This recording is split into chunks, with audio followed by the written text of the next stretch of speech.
Chapter 30-24. From now on, we'll stay out of each other's business. If you don't agree, then I'll take this child down with me. Jiang Qimeng had obviously chosen to do this because she was in despair. On the way here, she had specially bought a dagger. If Gu Jinglian was determined to kill her, then she didn't mind taking Gu Jinglian down with her. She had originally prepared this dagger for Gu Jinglian. However, when she saw this child, she recognized him at a glance. This was the child that Gu Jinglian held in his arms at the wedding. She realized that Gu Jinglian treated this child differently. Although this child kept calling him uncle, she realized that Gu Jinglian doted on this boy very much. She couldn't help but wonder how this child was related to Gu Jinglian. Could he be an illegitimate child? Gu Jinglian had never married. Many socialites in the capital yearned for Gu Jinglian's young, handsome, and high status. However, they were also wary of Gu Jinglian's unpredictable temperament. There were very few families that were on good terms with the Gu family. Most of them coveted Gu Jinglian's ruthless methods and were in awe of him. However, Gu Jinglian had a woman before. Therefore, Jiang Qimeng suspected that this child was Gu Jinglian's illegitimate child. Xiao Bao was quite frightened by this sudden battle. His entire body froze and he didn't dare to move. With the cold dagger pressed against his neck, he didn't even dare to make a sound as he looked at Gu Jinglian anxiously. However, for some reason, even though he was in imminent danger, he still wasn't too nervous. He subconsciously believed that this insufferably arrogant man would never allow him to be in danger. This was probably trust. He believed that this man wouldn't let him be in danger. When Gu Jinglian saw that Xiao Bao had fallen into Jiang Qimeng's hands, his eyes finally regained some focus and a trace of nervousness appeared. He reprimanded Uncle Fu and said, "Why is he here?" Uncle Fu was also at a loss. "Old master, I don't know either. This guy probably followed us out of curiosity." Gu Jinglian was a little anxious. This guy always made him worry. The subordinates at the side were also stunned and did not dare to act rashly. They knew very well that this child was not ordinary to Gu Jinglian. They were afraid that Jiang Qimeng would really hurt the child, so they stood rooted to the ground and waited for orders. He raged, "Jiang Qimeng, don't test my limits. Let him go." Bottom line?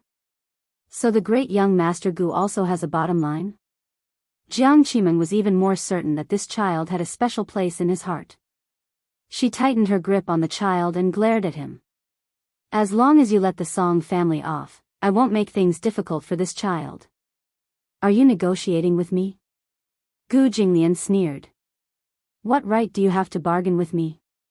If you don't want to die a horrible death, let the child go." Uncle Fu was frightened when he heard this. He immediately tugged at Gu Jinglian's sleeve and said gloomily, "Old master, this child is still in someone's hands. You've angered Jiang Qimeng by saying these words. Aren't you afraid that she will really die together with Xiao Bao in a fit of anger?" "She wouldn't dare."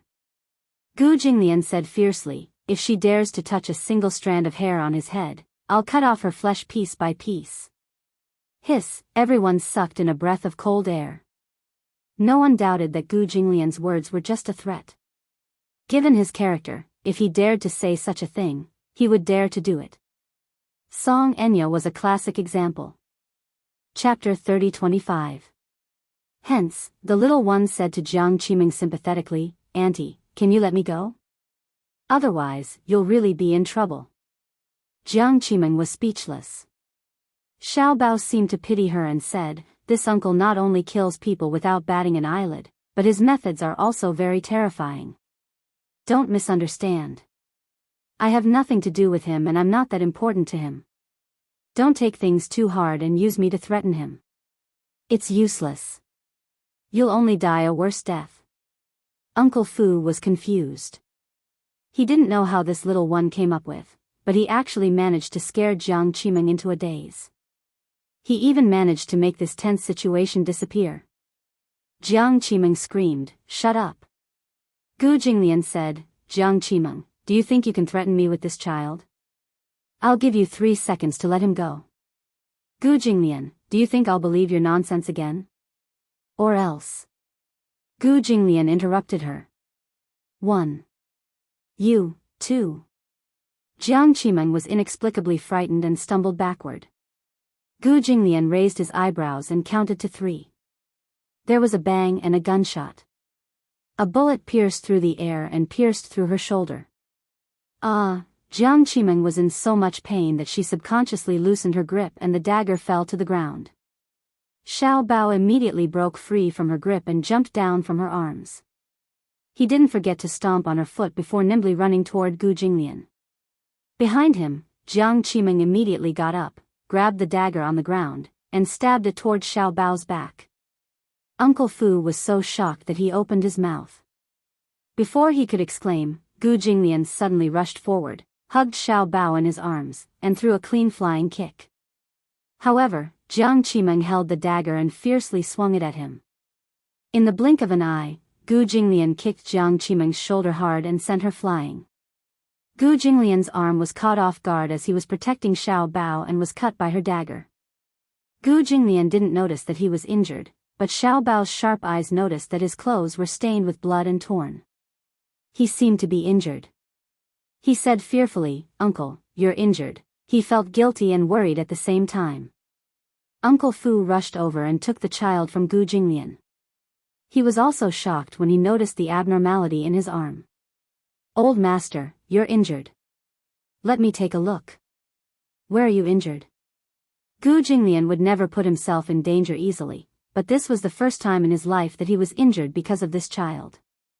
Gu Jinglian pushed him away and turned to look at Jiang Qimeng. He said coldly, "You're courting death."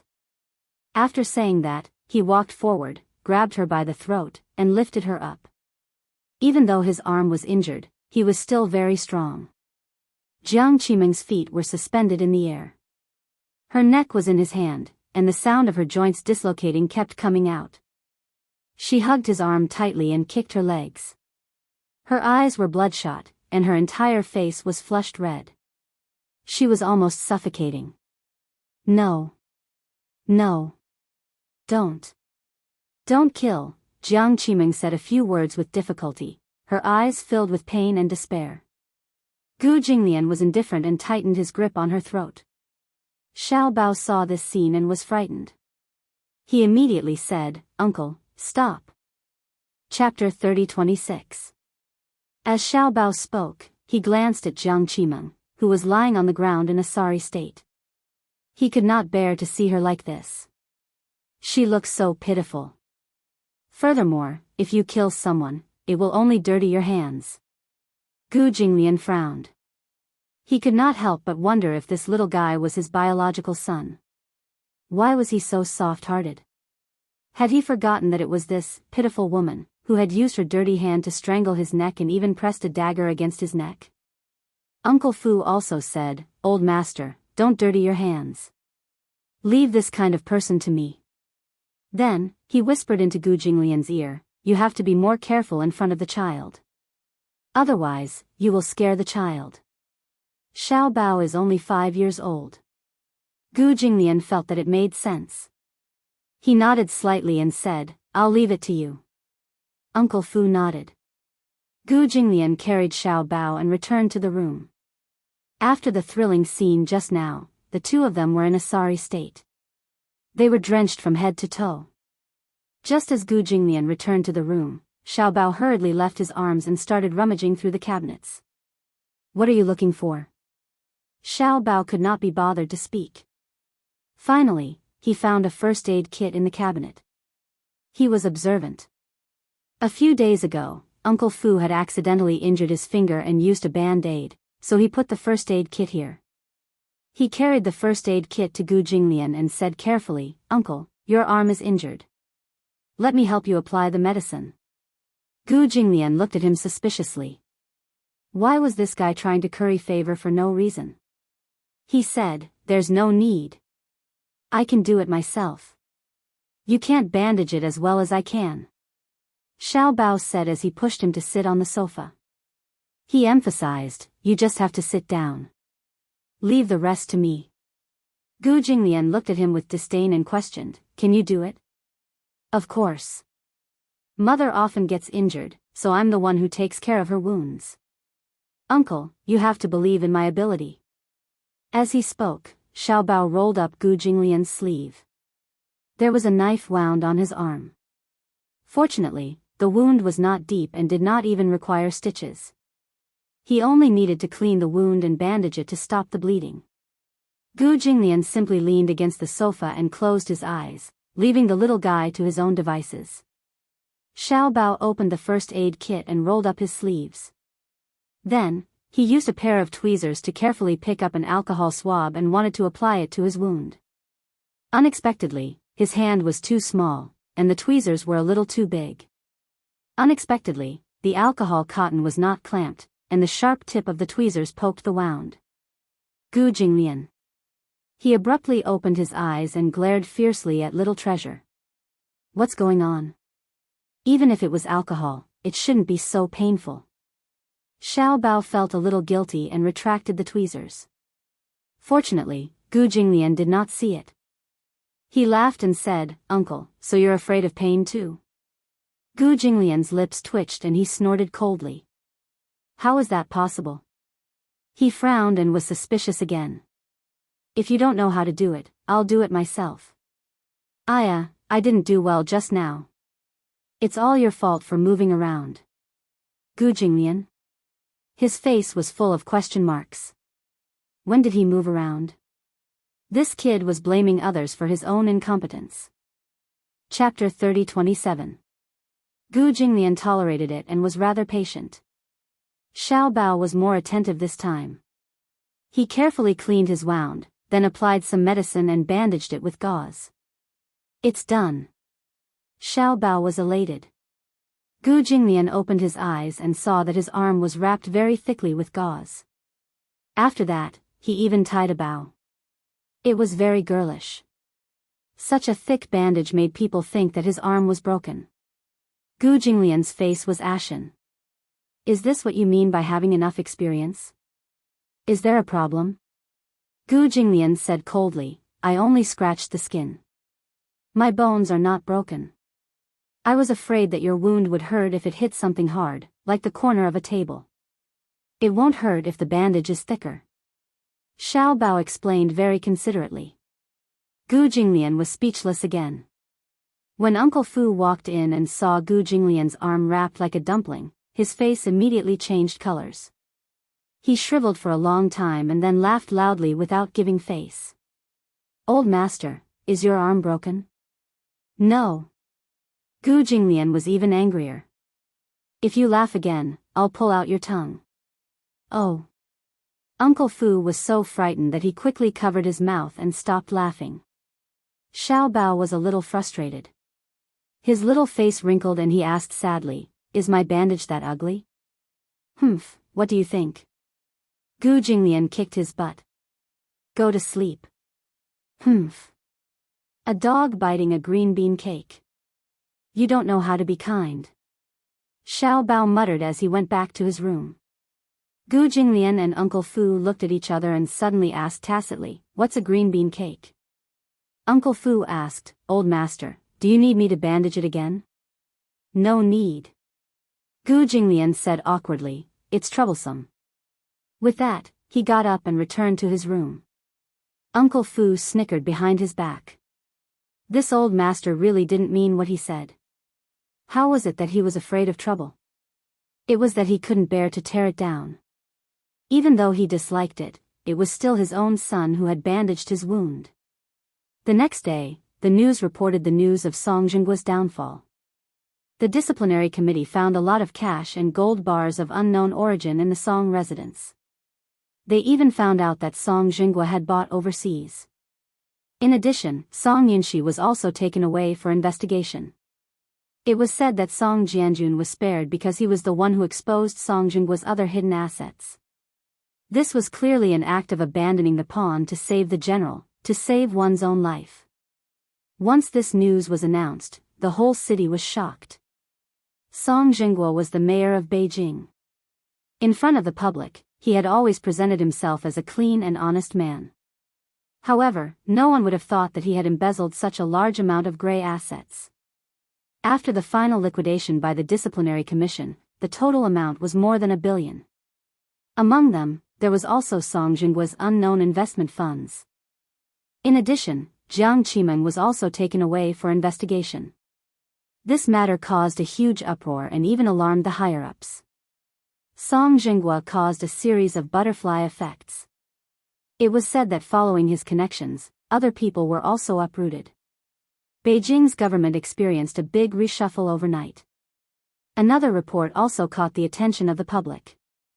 Chapter 30-28. It was rumored that the Song family had offended the Gu family, and that the Gu family was the one behind all this. However, there were also people who said that the Gu family had only collected relevant evidence.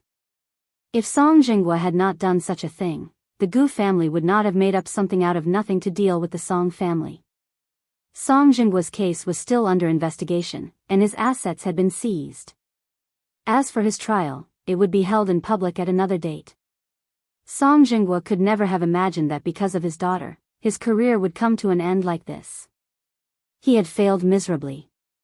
What he didn't expect even more was that what awaited him was a death sentence with a reprieve.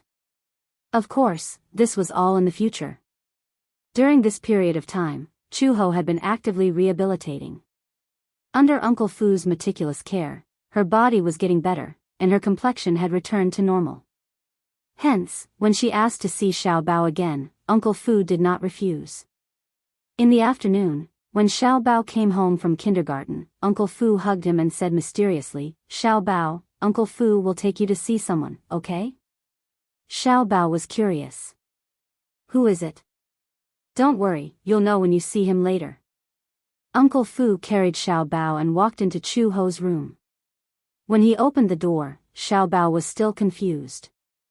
However, when he followed Uncle Fu's line of sight and saw Chu Ho standing in the room, wearing a white shirt and looking uneasy, he was stunned.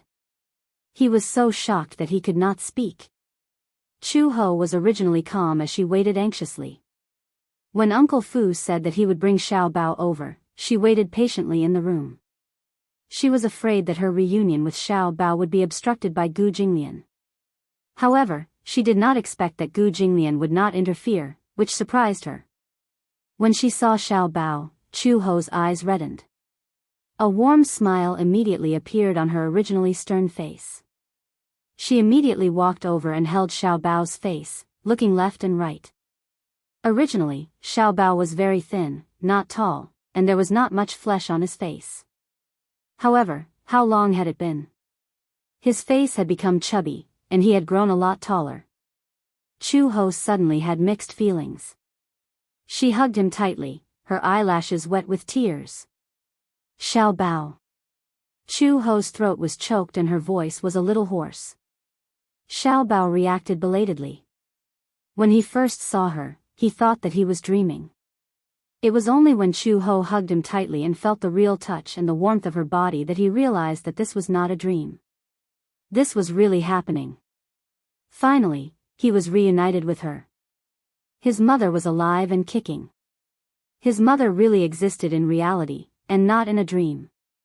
No matter how hard he tried, he could not catch up with her. "Mom." Xiao Bao was so emotional that he burst into tears. He cried and hugged Chu Ho, crying until the sky fell and the earth cracked. Xiao Bao thought that he would never see Mom again in this lifetime. Sob, sob, sob. Xiao Bao cried sadly, and Chu Ho's heart ached even more. She took him from Uncle Fu's arms and hugged him, kissing his forehead repeatedly. "Mom missed you too." Sob, sob. "Mom, why did you only find Xiao Bao now?" Xiao Bao felt wronged and disdainful. "Mom is so stupid. So stupid, so stupid." When Uncle Fu saw this scene, he couldn't help but be moved. The corners of his eyes were a little wet, and he felt a little touched. Chapter 30-29. Even though Xiao Bao rarely mentioned Chu Ho during this period of time, he knew that the little guy was meticulous. Even though he didn't say it out loud, he was always thinking about Chu Ho in his heart. Hence, he was happy to nurse Chu Ho back to health. He hoped that she could recover quickly so that she could appear in front of the little guy in good health. It would be a surprise for the little guy. To Xiao Bao, this surprise was both surprising and delightful. He could tell that when he saw Chu Ho, he was so emotional that he almost fainted from crying. Uncle Fu was considerate. He quietly left the room and closed the door, giving the mother and son some space. Chu Ho wiped away Xiao Bao's tears and said, "Don't cry, okay? Didn't mommy find you?" Humph. Xiao Bao was still a little angry. However, he couldn't hold it in for long. In the blink of an eye, he smiled warmly again. Chu Ho pinched his face affectionately and said to him, "Xiao Bao, mommy will take you away from here, okay?" When Xiao Bao heard this, he was startled. He didn't immediately nod in agreement. Instead, he grabbed her collar uneasily and said hesitantly, "Mommy, Xiao Bao has a question to ask you." Chu Ho paused for a moment and said, "Okay, go ahead." She vaguely realized that what he was going to ask might be a tricky question. Xiao Bao asked Mommy before where Daddy was, but Mommy said that the grass on Daddy's grave was taller than me. But Xiao Bao found Daddy. Xiao Bao blushed and said, "Mommy said that before." Was she lying to Xiao Bao? Chu Ho held her breath and didn't answer immediately. Because she didn't know how to answer this question. Xiao Bao asked doubtfully, "Mommy, Xiao Bao has a daddy, right? His name is Gu Jinglian, right?" Xiao Bao, must Mommy leave? When Xiao Bao thought about leaving with her, he was afraid that he would never see that handsome and bad uncle again, and his mood became inexplicably complicated. Thus, he probed carefully, "Can't Mom stay?" With his father, Xiao Bao would have a mother and a father. Mommy won't be alone anymore. Chu Ho did not expect him to make such a request. For a moment, he did not know how to respond. "Xiao Bao, don't you like Mommy anymore?" "I do." Xiao Bao loves Mommy the most. Just as Xiao Bao finished speaking, he hesitated for a moment. He changed the topic and said softly, "But Xiao Bao likes Uncle too. Although that uncle looks fierce like a big iceberg and doesn't seem easy to get close to, Xiao Bao can feel that he likes Xiao Bao too and treats Xiao Bao very well. A few days ago, Uncle even taught me a lesson." Bad guys? Baby Chu immediately told her everything that had happened after he was kidnapped by the two men sent by Song Enya, including his encounter with Gu Jinglian, as well as what had happened in the Gu family during this period of time. He told her everything, big and small. Chu Ho was a little stunned when she heard this. Although she was confused and couldn't make heads or tails of it, there was one thing that Xiao Bao emphasized. Gu Jinglian treated him very well. Although he would sometimes threaten him with scary words like, "I'll break your legs," Xiao Bao could see how much he doted on him. Chapter 30:30. Quote, "At the end of the day, blood ties are a very strange thing. It could bind two people together tightly, and it was the most intimate bond. But it can also mercilessly create an insurmountable gap between them. When I was young, I used to be glad that I had a brother like Dongyu who doted on me. I used to think that I was the happiest girl in the world. When I grew up, I hated that the man I loved so much that I couldn't extricate myself from had the same blood flowing in his veins, along the way, along the way, along the way, along the way, along the way. From ignorant feelings to immature feelings, to a strong desire to be together forever, until we were forcibly separated by the world. How far is forever? In a single thought, eternity is eternal. One wrong thought, and every step will lead to death. Dongyu, do you know that even though the world is so big, I have nowhere to go and no one to rely on? Whether it's God or anyone else, who can explain to me what love is? If no one can explain it clearly, then why can't I fall in love with Dongyu? This is a question that I still can't solve after leaving home for so long. For so many years, I've been searching for a balance between love and Dongyu, until I received the sudden news of my marriage. Xiachuan, let me tell you a piece of good news. Your brother is getting married. When are you coming back for a gathering?" Over the phone, my father's voice sounded weathered and uneasy. He chose his words carefully. "Come home. Everyone misses you. Your mother and I, Anne, and your brother. Everyone misses you." At that moment, my breathing stopped. It was really like a boom. My mind went blank, and there was nothing left. This news, which made the whole family immerse in joy, suddenly threw me into eternal hell. Holding the receiver tightly, I was silent for a long time.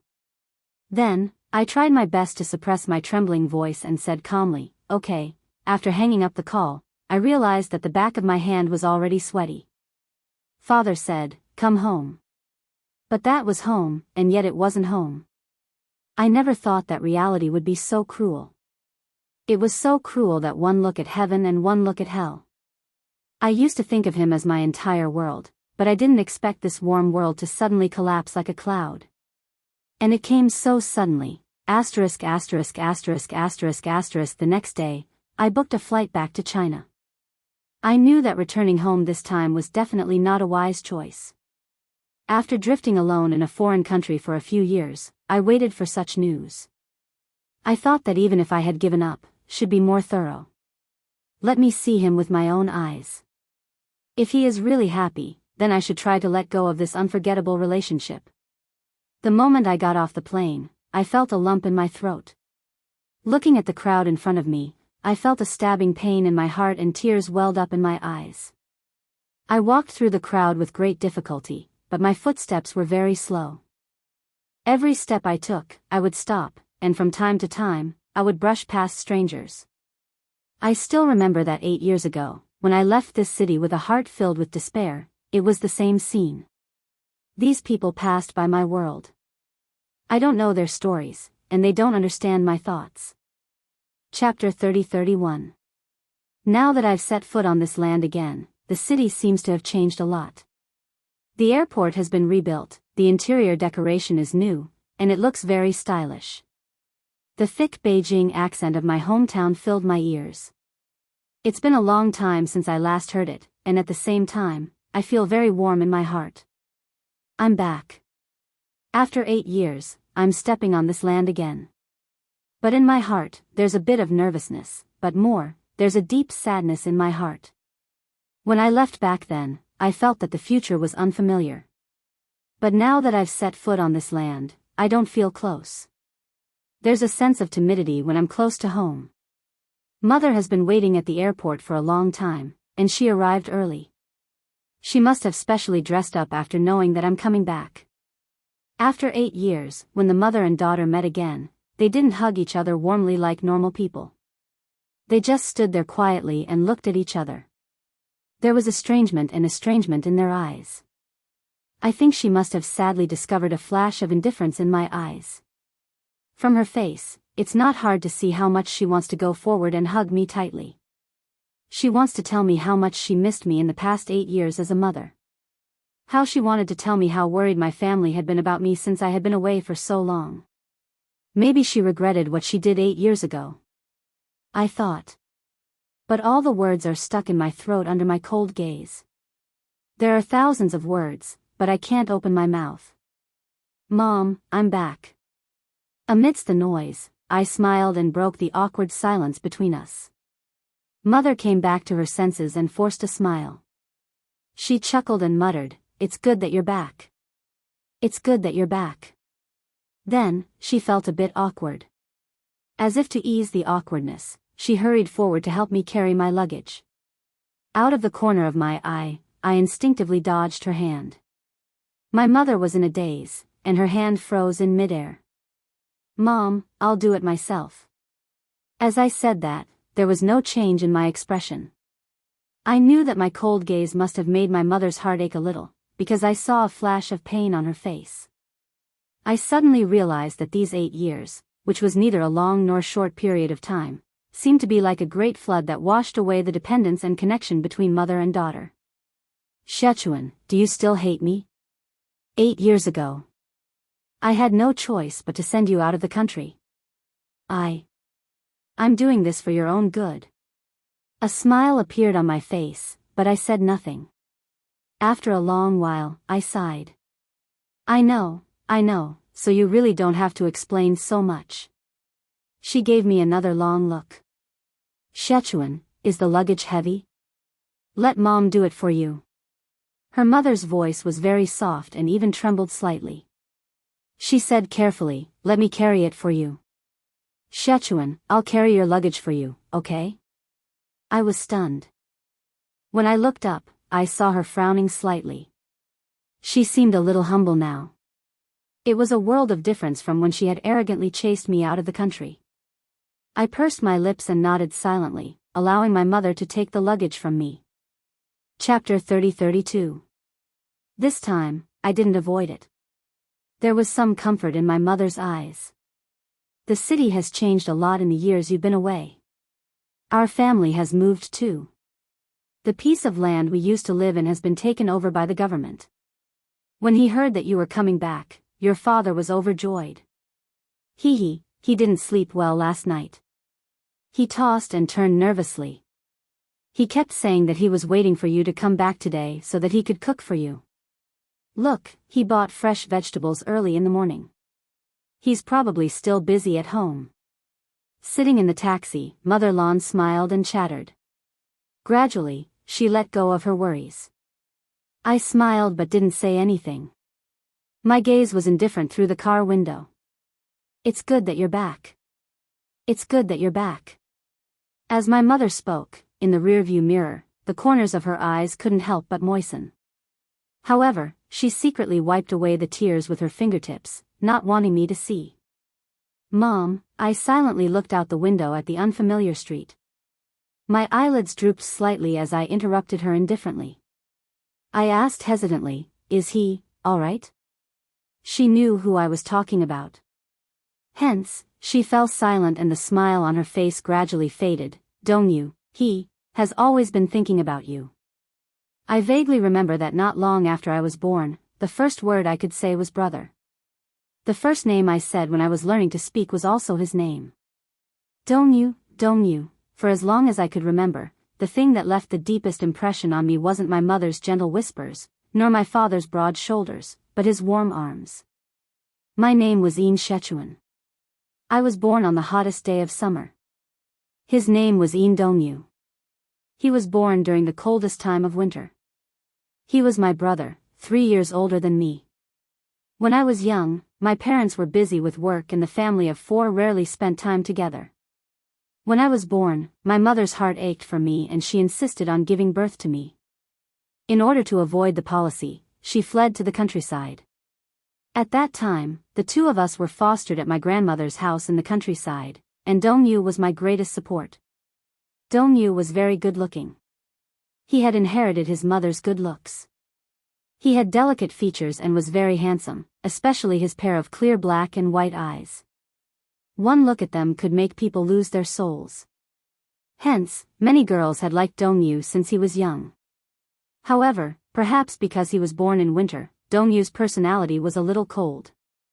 He had been too distant from the other children since he was young. Even his parents were a little distant from him. This coldness was even more obvious during the rebellious period of his youth. And from the beginning to the end, the only one who could freely get close to him was probably me. Perhaps it was because we were blood-related, but Dongyu doted on me to the bone. Even his parents couldn't compare to this kind of love. According to Grandma, when I was born, Dongyu was still very young. He had thin arms and legs, and there wasn't a single ounce of flesh on his arms. However, he was able to carry me steadily and never fell or knocked my head. At that time, after my mother gave birth, she wasn't in good health. Before I was a month old, she asked Grandma to take care of me. Dongyu, on the other hand, followed her silently. He had never been close to anyone since he was young, but he liked to hug me and play with me, calling my nickname over and over again. Chun-chun, when I cried, he patiently teased me. When I was hungry, he gently coaxed me. At night, it was Dongyu who hugged me and sang nursery rhymes to sleep. Chapter 30-33. Yes, he really doted on me. I naively thought that even if Dongyu was the only person in the world who doted on me, I would still be the happiest girl in the world. I remembered Grandma mentioning that when I was 1 year old, Dongyu held my little hand and taught me how to walk step by step. He was half squatting in front of me. At that time, I was chubby from being raised by Grandma. I wore a lot of winter clothes and struggled to walk on my wobbly legs, wobbling towards him with my arms outstretched. In a moment of carelessness, I fell hard. Although it wasn't serious, a layer of skin was abraded on my palm. Before I could cry out loud, Dongyu's eyes turned red. He hugged me in a panic. For the first time in my life, I showed an expression other than gentleness and indifference on his face. As I grew older, I could run more steadily and gradually became sturdier. I played with the other children, playing hide and seek and catching cicadas. I was really crazy.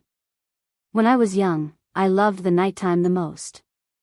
At that time, we were still young and there were no inhibitions. Every night, Grandma would bathe Dongyu.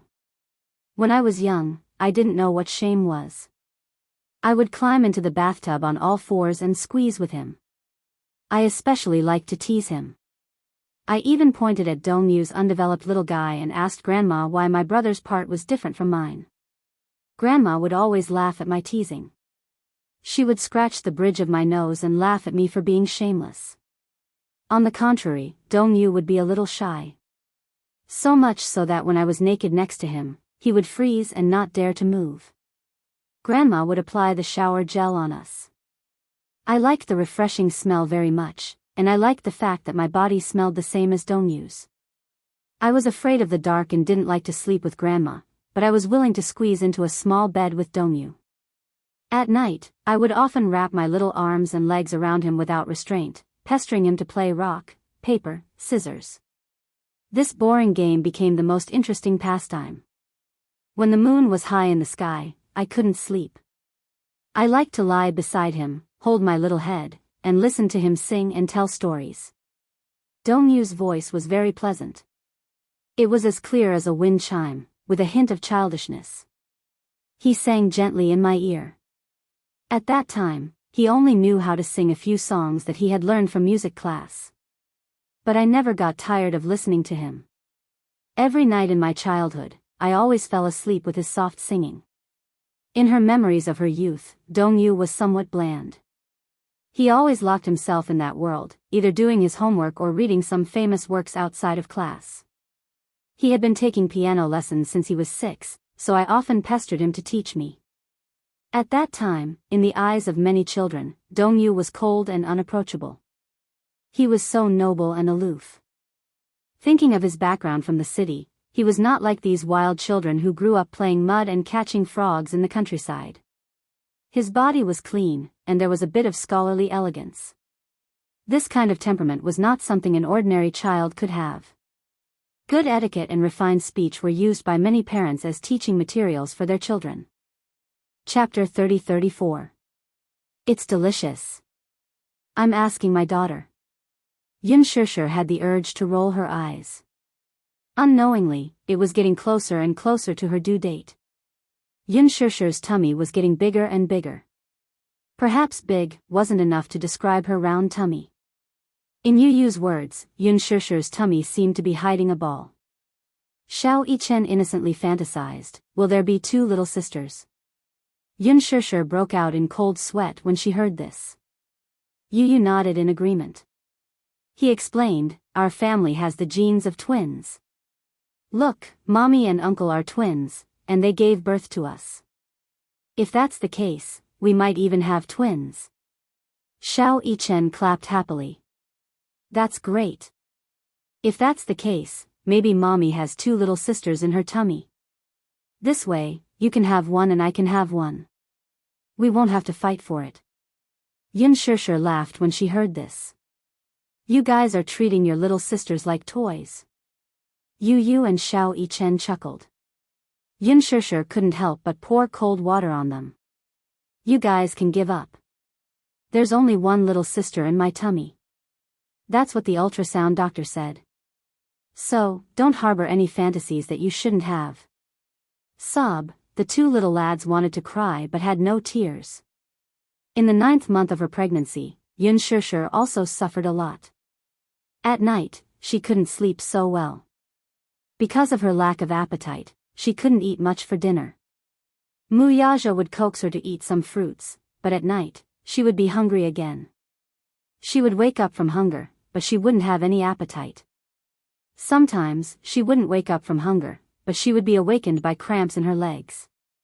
Her legs were a little swollen, and she couldn't walk properly. Sometimes, when she was lying on the bed, Wuxia would massage her legs. It wasn't too hard, but it was enough to relieve her pain. She felt extremely guilty. After all, as the president, managing such a large company was not an easy job. Every day, he rushed to the company early in the morning. After dealing with the affairs, he rushed back. He also had to go for regular prenatal checkups and learn how to take care of children. He was so busy. For her, he was worried sick. She couldn't see, but she could feel it. Compared to the first time she was pregnant, having this man around made her feel that being pregnant was a very happy thing. Gradually, she began to feel sleepy and lazy. She did not like to go for walks anymore. However, Wuxia kept a close eye on her. It was inevitable that she would take a walk after dinner every day. The doctor speculated that the due date would be in mid-November. As the due date approached, Wuxia could not help but start to feel nervous. After waiting for so long, they had finally entered the due date without incident. The next 20 days were naturally not to be taken lightly. He took care of her even more carefully. When there were still more than 10 days before the due date, he booked a special ward in the obstetrics and gynecology hospital and arranged for her to enter. When Gong Jia found out that Yun Shusher's due date was approaching, he finished his work and rushed over. He accompanied her in the hospital every day, looking forward to the arrival of the little princess. However, just as the due date was approaching, a small accident happened. On this day, Wuxia was at the shareholders' meeting. Minyu received a call from the hospital saying that Yun Shusher's water broke. Her water broke? Chapter 30-35. Wuxia was confused. There were still a few days before the due date, and the doctor said that it wouldn't be brought forward. Only then did he feel at ease and go back to the company to handle his work. But now, someone called to say that the amniotic fluid had broken early. How could it have broken early? He left the company and drove all the way to the hospital. He arrived at the hospital anxiously. Just as he reached the entrance of the delivery room, he happened to see a few doctors walking out. He rushed forward and grabbed the doctor's collar, asking, "Where is she? Has she given birth?" "Chairman Mu, calm down. How can she give birth so soon?" He turned around and realized that there was already a group of people waiting at the door. Gong Jia, Hua Jin, and Xiao Shui had also rushed over when they received the news. Yu Yu and Xiao Yichen stood at the side with a guilty look on their faces, as if they were very guilty. There wasn't enough time to inform the others, and Hua Jin was afraid that it would be inconvenient to have too many people around, so he didn't announce it. The group of people discussed nervously at the entrance of the delivery room. They were worried, but also looking forward to it. Wuxia couldn't help but feel a headache coming on. He questioned the doctor, "Isn't the due date not here yet? Why did the amniotic fluid break early?" The doctor's lips twitched. He thought to himself, "You have to ask your wife about this." It turned out that Yu Yu and Xiao Yichen were afraid that Yun Shusher would be too bored, so they turned on the television and switched to a talk show. Just listening to a talk show could relieve one's boredom. However, this episode of the talk show was too funny. Yun Shusher listened with great interest. When she heard a joke, she laughed a little too hard and actually broke her amniotic fluid. When the amniotic fluid broke, Gong Jia was dumbfounded. He couldn't understand what was going on. He hurriedly found the doctor, who explained that the amniotic fluid had broken early. Hence, Yu Yu and Xiao Yichen shrank to the side guiltily. Her amniotic fluid had broken, so she could only hurry up and induce labor. Fortunately, the due date was not far away. It was not a big deal, but she had to induce labor. The doctor pushed Yun Shusher into the waiting room. She had just been induced to give birth and did an internal examination. Yun Shusher was in so much pain that she wanted to die. The internal examination was quite painful. Yun Shusher had experienced it once before, but after a few years, she had almost forgotten it. Now that she was going through it again, she immediately regretted it. According to Hua Jin's description, her howls during the internal examination were incomparable to those of a pig being slaughtered. It was said that a woman's temper was at its worst when she was about to give birth. Yun Shishir pointed at him and complained, "Hua Jin. How dare you gloat over my misfortune? How dare you say that my cry is like slaughtering a pig? Wait till I give birth, I won't let you off." The doctor gave her another dose of medicine and said that the cervix had only been dilated by 2 fingers. She had to wait until the cervix was dilated by 10 fingers before she could be officially pushed into the delivery room. As for the internal examination, the doctor used his finger to check the cervix's opening. After the internal examination, Yun Shishir heard a mother-to-be screaming in the delivery room next door. "I want a cesarean section. I want a cesarean section. I don't want a natural birth." Yun Shishir shuddered when she heard it. Although it was not the first time, when she thought about the pain during labor again, she felt a sense of bleakness like a warrior cutting off his wrist. Just as she was feeling uneasy, another pregnant woman was pushed into the waiting room. She was in so much pain that she kept changing her position. One moment, she was kneeling, standing, lying down, and wailing. When Yun Shishir thought about how unbearable the next 10 hours would be, she became even more disheartened. The whole world seemed to have turned dark. Chapter 30-36.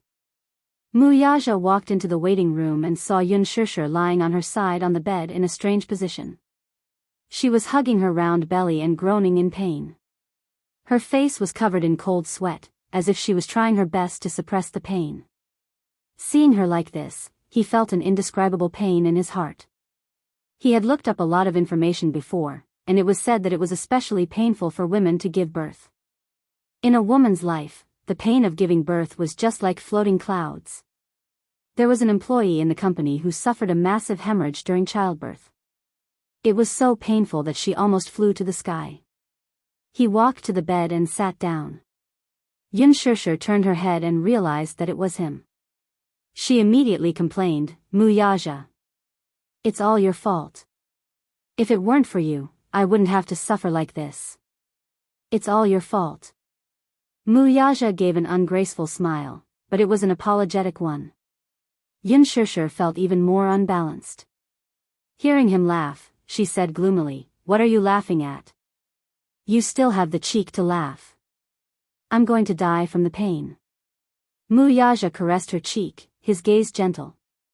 Now that she was about to give birth, as a man, he naturally couldn't argue with her at this time. Even if she pointed at him and scolded him, he would accept it. "If scolding me makes you feel better, then go ahead." Yun Shishir was stunned. Another wave of contractions came. It was so painful that the corners of her eyes twitched violently. She narrowed her eyes. When she thought of the grievances and suffering she had suffered for the past 9 months, her anger flared up. "Humph. I'm not giving birth anymore." Wuxia coaxed her, Okay, I'm not giving birth anymore. I'm serious. I want to go home. If you want to give birth, you give birth. I'm not giving birth." "Okay, I'll give birth. Yun Shishir was even angrier. He went along with her words, but she was even more unhappy. She said with tears streaming down her face, "I don't want to give birth anymore.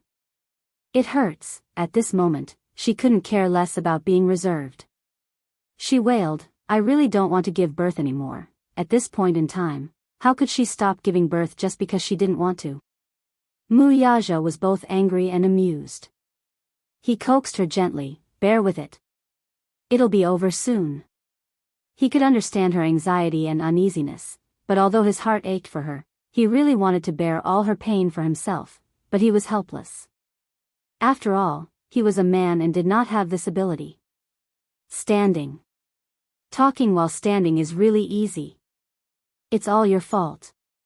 Yun Shishir rubbed her belly, feeling wronged. This girl is so troublesome. She's been in my belly for a few days. When she's about to come out, she's so disappointing. She refuses to come out. A nurse passing by said, "Your cervix has only opened by 2 fingers. Wait a little longer. When it opens by 5 fingers, the rest will be quick." It's painful now because you're having contractions. Bear with it. After saying that, he hurried away. Yun Shishir groaned inwardly. Yet another person who was talking while standing there. Mu Yaja chuckled softly. He lowered his head and kissed the corner of her lips. He said gently, "Be good, wifey. When our daughter comes out, I'll help you teach her a lesson and smack her butt. When our daughter comes out, can you bear to do it?" As Yun Shishir spoke, she had another strong contraction and another spasm. It was so painful that she almost cried out for her mother. It was fine when it didn't hurt, but when the contractions started, it hurt so much that she wanted to scratch the wall. It was simply killing her. Yun Shishir was in so much pain that she smashed her head against the wall. Mu Yaja hurriedly protected her and said angrily, "What are you doing? Let me faint." "It won't hurt if I faint," she said self-righteously. Chapter 30-37. Yesterday, when she passed by the delivery room, she heard the people inside crying and screaming. She was still laughing, but in the blink of an eye, it was her turn. How was this giving birth? This was King killing her. There was a particularly strong contraction, and she was in so much pain that her eyes couldn't move. She groaned on the bed. Mu Yaja, who was guarding by the side, was even more nervous.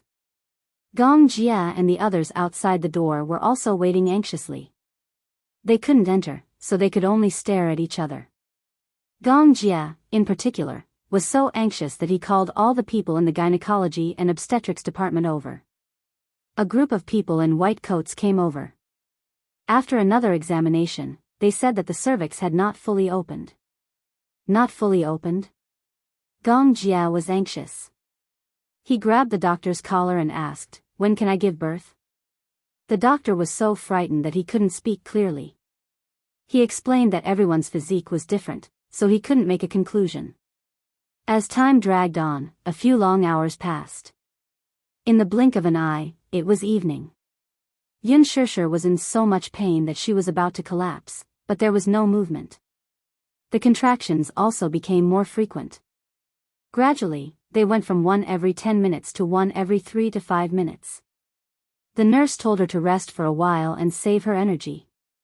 If she really gave birth later, she wouldn't have the energy to give birth. That would be really troublesome. Yun Shishir thought to herself, "I want to sleep too, but the problem is that I can't." Mu Yaja remained patient, silently praying for his daughter to come quickly. He even put his hand on his stomach and said to the little guy in his stomach, "Yueyao, come out quickly. Don't torment your mommy." Yun Shishir gritted her teeth, exasperated. What was the use of this? At night, they did another internal examination.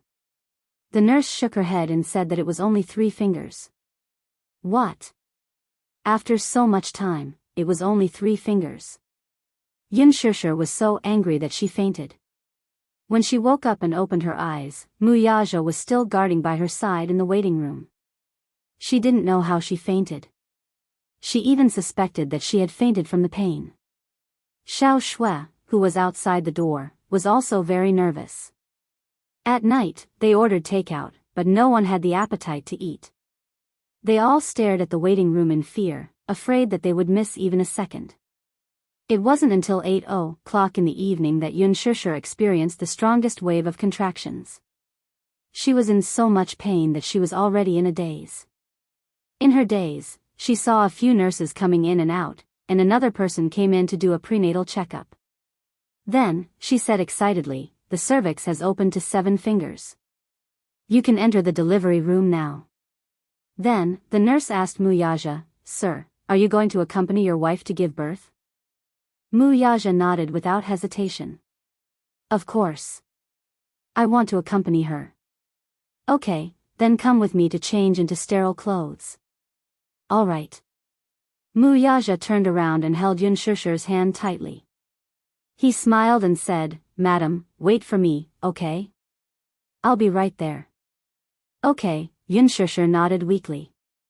Mu Yaja turned around and left. A few minutes later, a few nurses walked in and pushed her into the delivery room.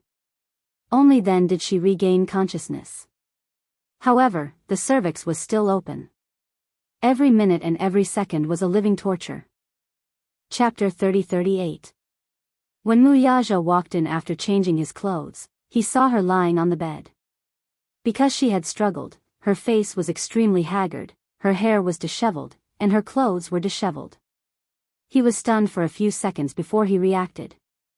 He walked to her side and held her hand tightly, his heart aching for her. Xianxia called out his name in pain. Wuxia, I'm here. Hubby, I'm here.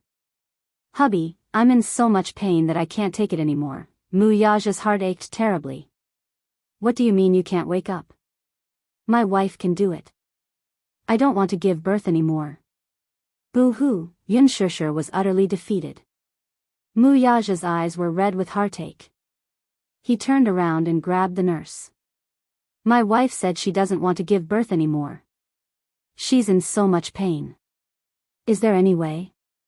The nurse said, wait a moment. Then she turned around and left. After a while, the nurse came back with a delivery ball. It was about half the height of Yu's body. It was very elastic and looked like a bigger yoga ball. She said, help your wife sit on this ball and weigh it a few times. This will help open the cervix. Wuxia nodded and helped Xianxia sit on the delivery ball. He supported her body and supported her steadily. If it were in the past, this would be too childish and he would never do it. But now, he was willing to pay any price to help her get rid of her suffering. Xianxia was tormented by wave after wave of excruciating pain. This time, the pain wasn't like before. It was as if two of her bones were being separated bit by bit. She was in so much pain that she desperately grabbed Wuxia's arm. Her other hand was like a cat, desperately scratching whatever she could reach. Wuxia looked at her frantic expression and his heart ached so much that he almost suffocated. Especially when he saw that her nails were broken and embedded in her flesh because of her scratching, his heart ached even more. He suddenly stretched out his arm and said, if it hurts, bite me. Don't torture yourself like this. Xianxia hugged his arm, feeling wronged. She opened her mouth and bit him, but she couldn't bear to use force. When the nurses saw this scene, especially when they saw the heartache in Wuxia's eyes, they felt warmth in their hearts. Many husbands had accompanied their wives to this delivery room before, but most of them stood there like a block of wood. Among them, there were even some men who were impatient and full of complaints. When dealing with their wives, they did not have anything good to say to comfort them. They only said, bear with it. Bear with it. During the delivery, many men were stunned by the scene. Some of them couldn't accept it and ran out. But this man was different. His heart really ached. Gradually, Xianxia felt that she couldn't take it anymore and wanted to lie down on the bed. The nurse came over to take a look and said that it was about time, so she helped her lie down on the bed.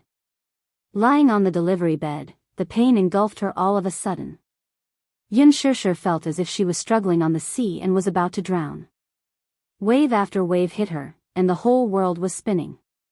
Harder, the nurses rushed up and surrounded Xianxia nervously. Wuxia held her hand tightly by the bed and encouraged her, Xianxia, you can do it. You're almost out. As he said this, he followed the nurse's instructions and stuffed a piece of chocolate into her mouth.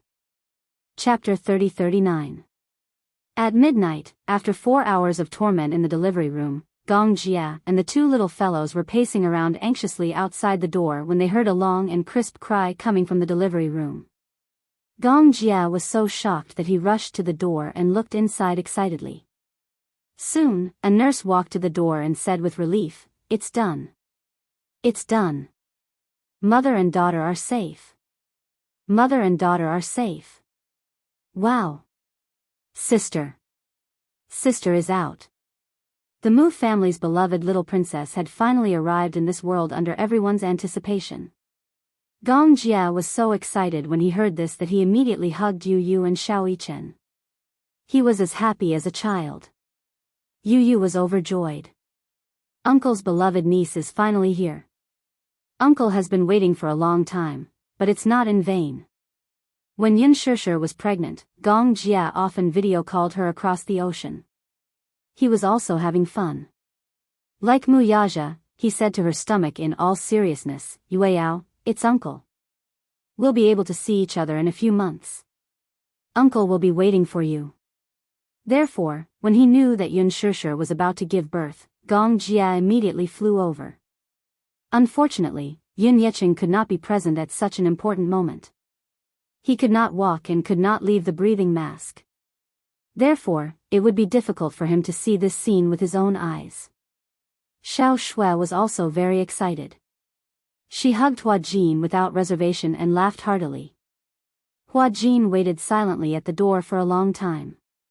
He finally heaved a sigh of relief when he learned that the mother and daughter were safe. Oh my! It's a little princess. She's so beautiful. The nurse carried the baby, wiped his body clean, pressed his footprints, and weighed him. After a series of examinations, the baby was very healthy. He opened his two chubby little paws and cried loudly. His voice was clear and loud. She was placed in a swaddle and carried to the man who was waiting by the bed. After giving birth, Yun Shishir was exhausted. Her clothes were wet with sweat. Wuxia's heart ached for her. He kept kissing her and smiling, but his eyes couldn't help but become wet and red. Shishir, I love you.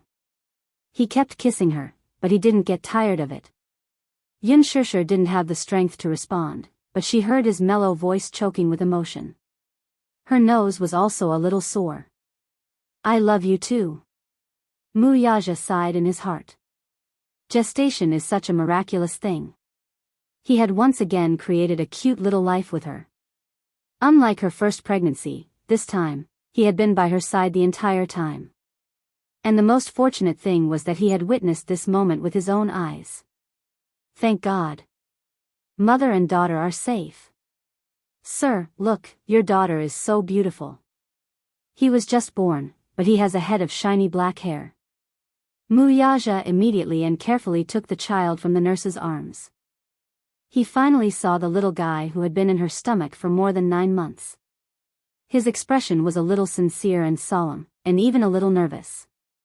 Although he usually looked like he was strategizing and always had a calm and composed face, when he carried the child, he was a little flustered, afraid that he wouldn't hold it well. Until a magical scene happened. For some reason, the child stopped crying when she was in his arms. Chapter 30-40. Just like Xiao Chen, the newborn baby's face was red and wrinkled. The nurse said it was pretty, but he thought it was ugly. However, he knew that the baby had just been born and hadn't grown up yet. Just by looking at the baby's eyes, he knew that it would be very beautiful when it grew up. Like Xiao Chen and also like Yu. However, the baby suddenly stopped crying. He looked up nervously and asked, "Why did she stop crying?" The nurse smiled and said, "This is the first time we've seen it. She was crying so much when she was in our arms." "Why did she stop crying when she was in your arms?" "Maybe the father and daughter have telepathy." "Don't worry, sir. We've done a checkup. The baby is very healthy." Wuxia's heart finally calmed down. It was a good thing that the baby was healthy. The more he looked at the chubby little angel in his arms, the more satisfied he felt. There was a doting smile in the corners of his eyes, and his expression relaxed a little. As he smiled, the baby's lips curled up slightly as if she was smiling. He was surprised, so he carried the baby to Yun Shishir and said gently, "Honey, look, Yueyao is smiling." Yun Shishir held onto the railing of the delivery bed weakly and sat up slightly. Suddenly, she smiled weakly and said, "I can't see." Wuxia felt a little upset when he heard that. "Can I touch her?" The nurse said, "Yes, you can." She reached out and touched the baby's lips. She was surprised when she touched the baby's lips. She's really smiling. Wuxia was worried that she wouldn't have the strength to sit up properly, so he carried the baby closer to her so that she could get closer to the baby. Yun Shishir's heart suddenly surged. When she first found out that she was pregnant, she was a little taken aback. She thought that having Yu and Xiao Chen around was enough to cause a ruckus. But when she saw this little guy with her own eyes, her heart was filled with endless emotions, and the corners of her eyes couldn't help but become moist. She suddenly felt that the pain she had suffered just now wasn't in vain. If her child could be born healthy, all the suffering she had suffered would be worth it. So cute. Her maternal instincts were stimulated to the extreme as she reached out to carry the child. Wuxia carefully watched over her and realized that, although she was exhausted, she was still able to hold the child steadily. This was probably the power of motherhood. Yueyao, you're finally here. Daddy and Mommy have been waiting for you for a long time. Yin said and gently kissed the corner of her eyebrows. She touched the baby's eyes and found that she couldn't open them. Her eyes were closed, and her eyelashes were long, thick, and slightly curled. In this aspect, she resembled her father a lot. In her warm embrace, the baby suddenly opened her mouth and moaned. Her little mouth moved a little, as if she wanted to suck on something instinctively. The nurse was amused. She's going to drink milk. Yin asked, can she eat now? There's no rush to feed her. The little guy is so obedient and doesn't make a fuss. There are so many babies who just came out and they're crying so hard. She must take after her father in this aspect, right? Wuxia's face strangely turned red, and he smiled. He was actually shy. Don't say any more. Daddy is shy. Chapter 30-41. Hubby, you're going to be a father again. He smiled, raised his hand, and gently caressed her cheek. Touched, he said, my wife, it's been hard on you. I won't. Yin lowered her head again and blinked. She wanted to see the little princess more clearly, but her vision was blurry. Even though she couldn't see, she felt more satisfied and happy with the child in her arms. As long as she can be healthy, I feel that all the pain and suffering is worth it. Are you tired? Why don't you rest for a while? Wuxia took the child from her arms, not wanting her to work too hard. Yin nodded and didn't force herself. She was happy that the child was born and wanted to hold it for a while longer. However, she was really exhausted after such an experience. Hence, she closed her eyes and fell asleep very quickly. When she woke up again, she had already been sent back to the ward. When she was awake, she heard Gong Jia and Hua Jin arguing. Yueyao was smiling at me. This means that my niece and I have telepathy. Hua Jin emphasized, before you came over, when I held her little hand, she was already smiling. Shut up. It's true. You're being unreasonable. Do you believe that I'll beat you up? I do. Then tell me, who exactly was she smiling at? You. Gong Jia's domineering tone and Hua Jin's resentful tone formed a stark contrast. The child had already been sent to the room. Gong Jia and Hua Jin rushed over excitedly to see the little princess. Hua Jin was the first to go up and grab Yueyao's hand. In the end, just as Yueyao's lips curled up, Gong Jia came over and saw it. He was pleasantly surprised and said that his niece was smiling at him. Hua Jin emphasized that Yueyao was smiling at him, and he just happened to come over. The Gong Jia could not take it anymore. His face immediately darkened. Wuxia stayed by her bedside and held her hand. Although he wanted to be with his daughter, Gong Jia, Hua Jin, Yu, Xiao Yichen, and Xiao Shui surrounded the little princess. With so many people accompanying the little princess, he felt sorry for his own woman and naturally wanted to protect his wife. For his little princess, his daughter had suffered so much. She was a daughter after all, so there would be a lot of time to accompany her in the future. But his woman had suffered so much, so he naturally had to take good care of her. Yin didn't open her eyes. She didn't have any strength, so she fell asleep again. Yu looked at the little princess and felt a little curious. Little sister's face is so wrinkled. Xiao Yichen said, I was like this when I was born too. His face is so wrinkled and ugly. Yu gave him a sidelong glance. You've seen it before? Of course. Xiao Yichen said, Daddy took a photo of me and even showed it to me. Oh, it's so disgusting. Hua Jin didn't know whether to laugh or cry. How can you say that you're disgusting? But it's really disgusting. Xiao Yichen said pitifully. Then he changed the topic and said proudly, but Daddy said that I was just born at that time and hadn't grown up yet. Aren't I still so beautiful now? Little sister is definitely prettier than me. Yu looked at him quietly from the side and then used his poisonous tongue. I hope little sister isn't as thick-skinned as you. Chapter 30-42. You're the one who's not pretty. He. Xiao Yichen was not angry. Instead, he retorted, we're twins. If you say that I'm not pretty, aren't you just indirectly saying that you're ugly? I'm more classy than you. I'm a little gentleman. I'm a little gentleman too. Gong Jia and Hua Jin stopped their bickering, but the two lads continued their debate relentlessly. Gong Jia shushed them. Keep your voice down. That's right. If the little princess wakes up, are you going to be responsible for feeding her? Xiao Shui said. Yu and Xiao Yichen then tacitly shut their little mouths. Gong Jia said, I want to hug her.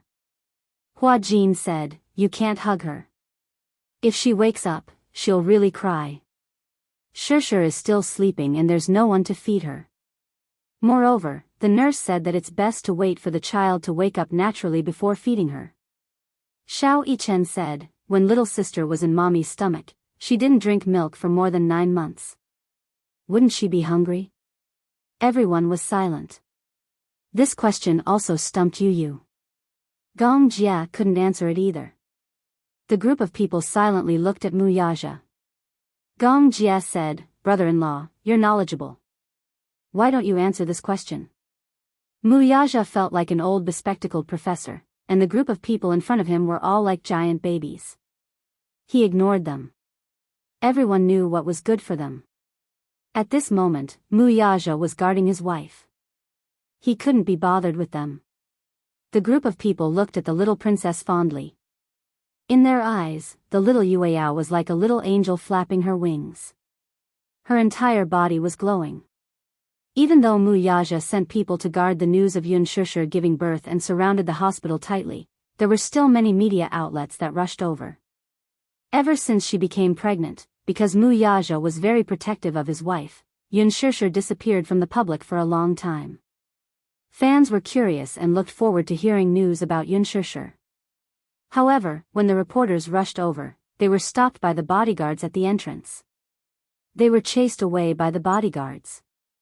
Some of them insisted on going to the hospital, so the bodyguards smashed their cameras and chased them away. Wuxia's attitude was so rude and unreasonable because he did not want the little princess to be exposed to the public. He naturally wanted to protect his daughter well. These paparazzi were angry, but they did not dare to say anything. After all, the Xingyu financial group was so big, and they knew Wuxia's means. Naturally, they did not dare to say anything. Some good friends naturally came to the hospital to visit when they heard the news of such a joyous occasion.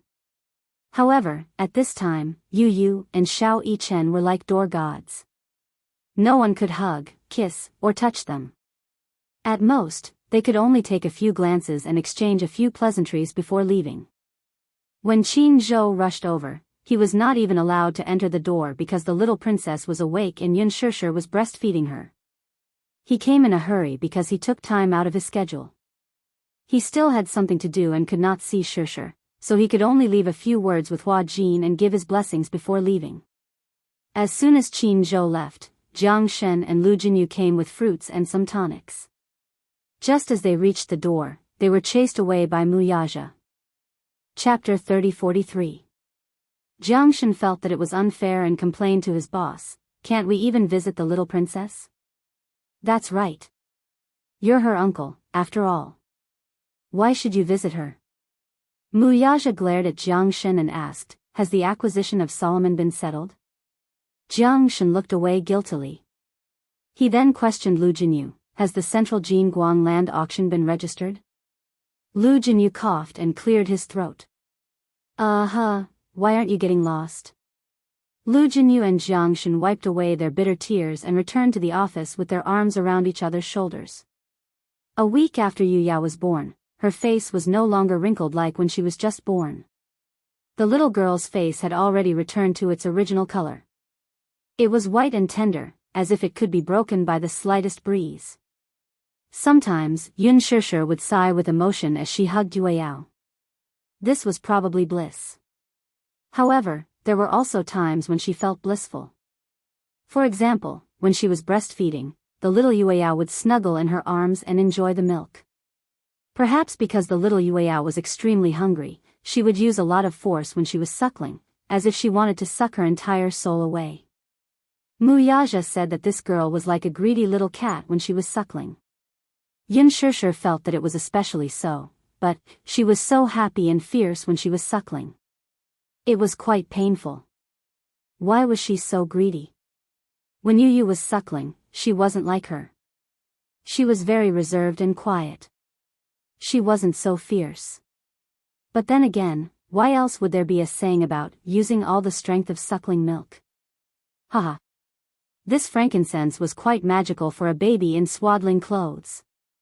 Every time she was breastfeeding, she would carry the crying baby into Yun Shishir's arms.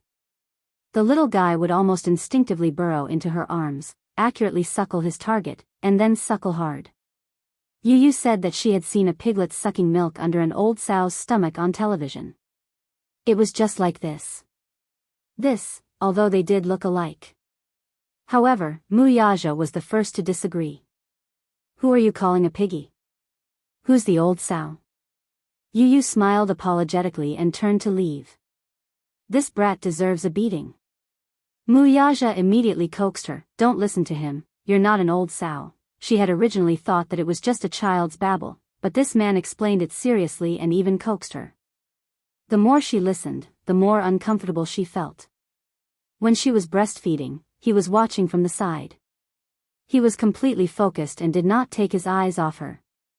He leaned very close to her and watched as the little princess's little mouth opened and closed. Unexpectedly, she also swallowed. Yun Shishir was shocked and asked, "What's that sound?" Why did it sound like he was swallowing his saliva? Wuxia snorted coldly, sounding displeased. Nothing. Seeing how the little Yueyao was eating so well and was leaning on Yun Shishir's chest, occupying the spot that originally belonged to him, Wuxia felt a little uncomfortable. Fortunately, it was a daughter this time. If it was a son, he would feel even more indignant. However, was it because she was a little princess? He was happy to give her this privilege. Yun Shishir did not know whether to laugh or cry. What's the matter? Gluttonous. Yun Shishir blushed and couldn't help but push him. Hey! Don't tell me, you want to drink milk too? Yes. Chapter 3044. Hey, don't be rash. You have such a big appetite. If you finish it all, what will Yueyao drink? Pfft. He couldn't help but give in when he saw how serious she was. He scratched her nose lightly and said, I'm just teasing you. Yun Shishir laughed and said, I'm teasing you too. The two of them looked at each other and smiled. The deep love in their eyes couldn't be concealed at all. Outside the door, Yu and Xiao Yichen were sitting on stools. Even though the two little guys were still young, Wuxia insisted that they stay away when Yun Shishir was breastfeeding. His attitude was not to be disobeyed. Yu said indignantly, "Humph. Daddy is really narrow-minded." Xiao Yichen said enviously, looking at little sister drinking milk, I actually feel that she's enjoying it. Poor me, I grew up drinking milk powder. Yu asked curiously, what milk powder did you drink? Xiao Yichen shook his head. I don't know. I didn't know anything back then. I stopped drinking milk when I was 3. Oh, I'll ask Daddy later. Seeing that Yu was so insistent on knowing the brand of milk powder, Xiao Yichen couldn't help but feel puzzled. You want to drink it too? No. Then why do you keep asking about the brand of milk powder I drink? Yu said seriously, if little sister drinks milk powder in the future, she won't drink this brand. Xiao Yichen was shocked. Why?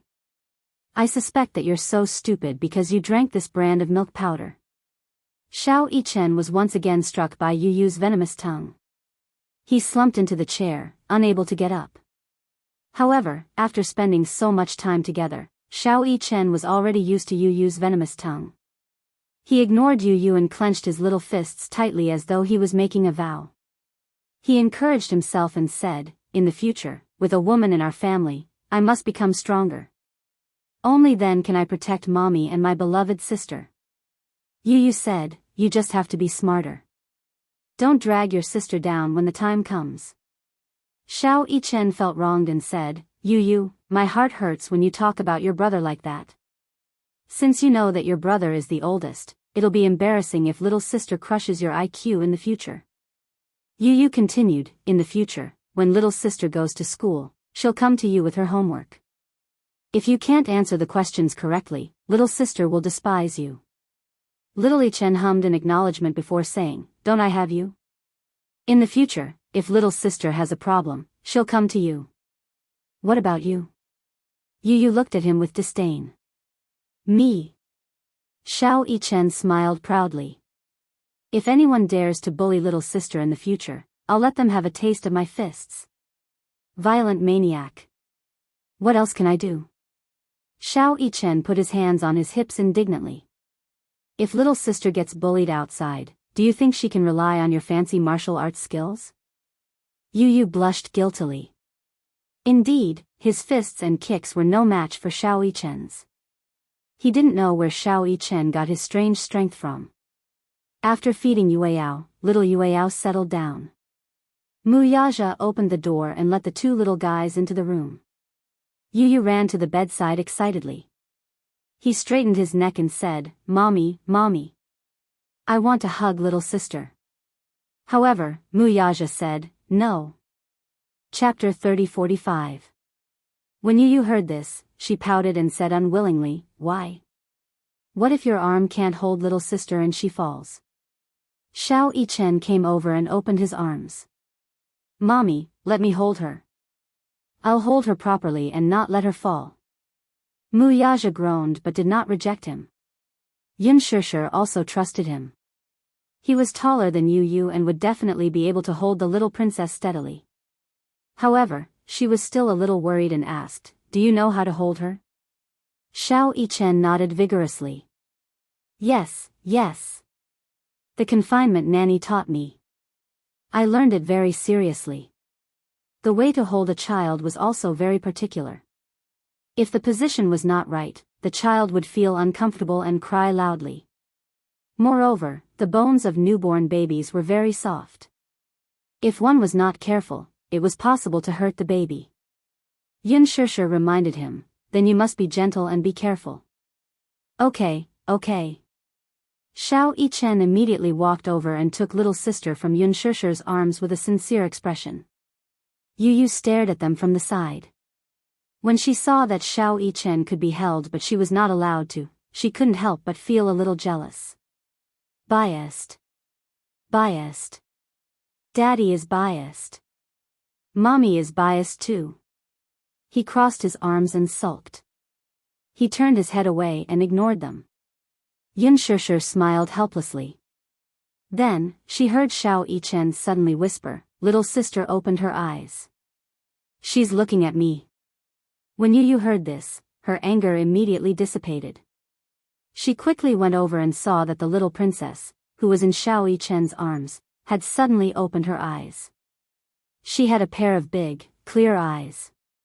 Her eyelashes were long and curly, and her eyeballs were as black and shiny as onyx. She blinked and clenched her little fists.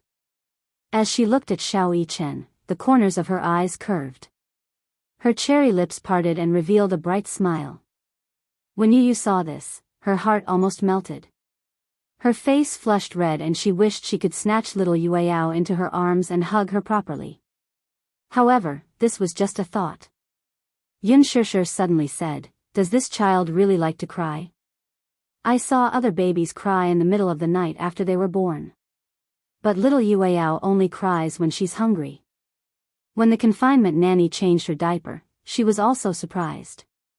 She said that it's a miracle that she was born to smile.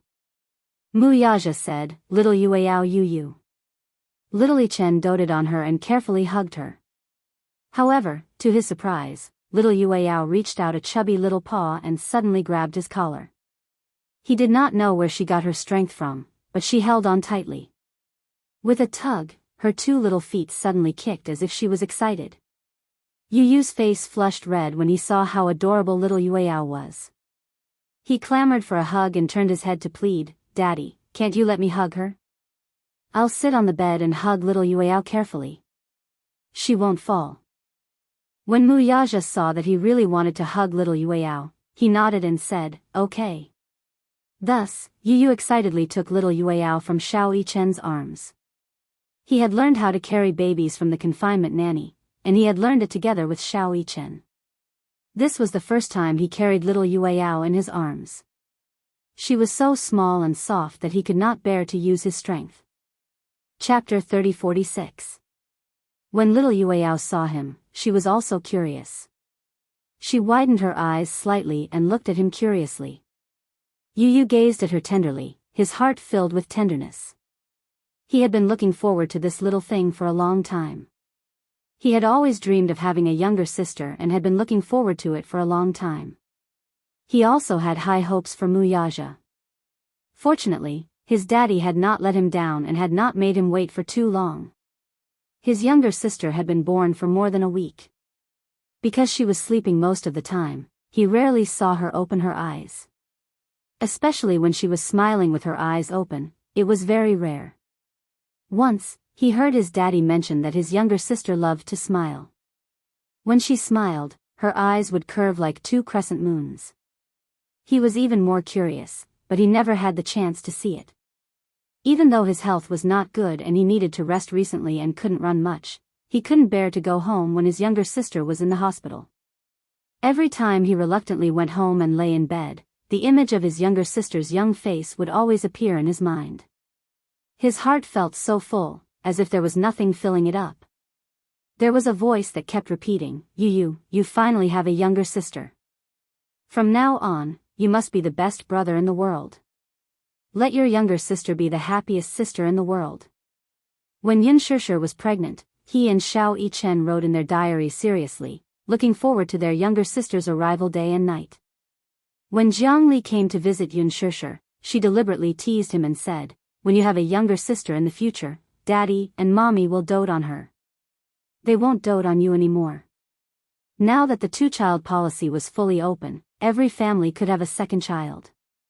Jiangli also wanted to have a second child. She wanted to have another son so that she could have both a son and a daughter. However, when she accidentally mentioned this to her daughter was very resistant and said that she didn't want a younger brother or sister. If she had a second child, she would run away from home. Nowadays, the majority of people were only children. However, when the second child era came, many older children were very resistant to it. Originally, the family revolved around one person. If they had a second child, it would mean that the younger brother or sister would take away the love that originally belonged to them. Naturally, the eldest son was unwilling. However, Yu Yu said, "Even if my younger sister is born, Mommy will still dote on me." Says who? Look, your younger sister is so cute. Your mommy loves her so much. From now on, her love will not only belong to you and Xiao Yichen.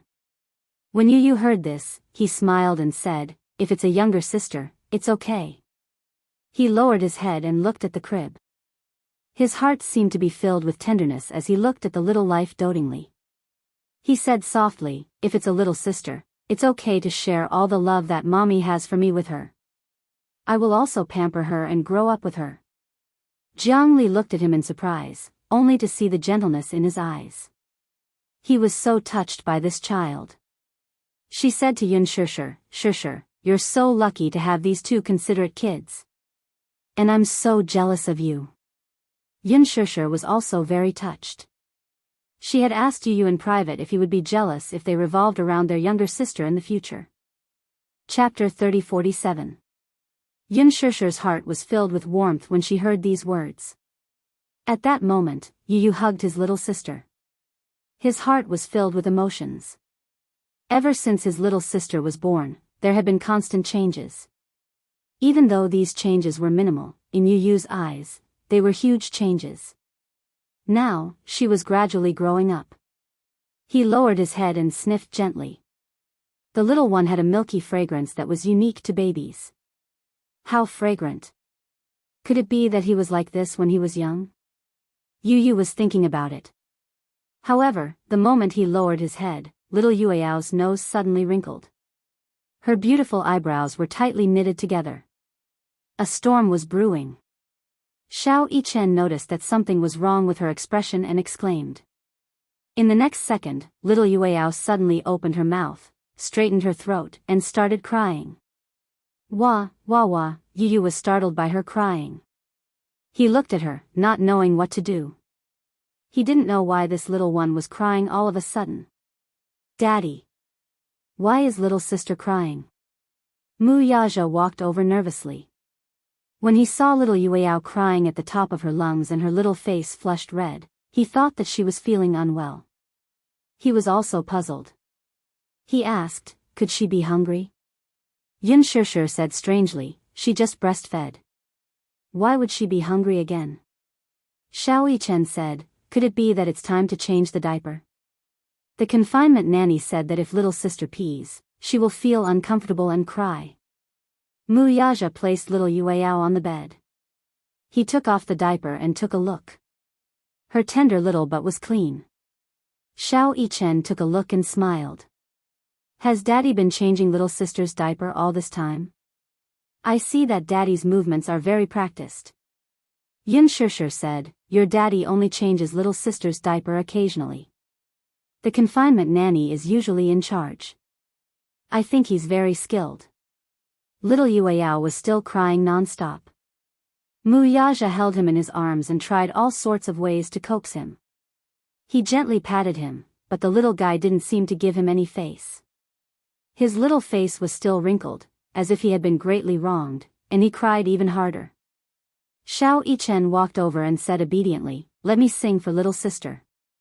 If my sister hears me sing, she definitely won't cry anymore. Don't. Mu Yaja said nervously, you're tone deaf. Don't scare your sister. Xiao Yichen suffered another blow and found it hard to defend himself.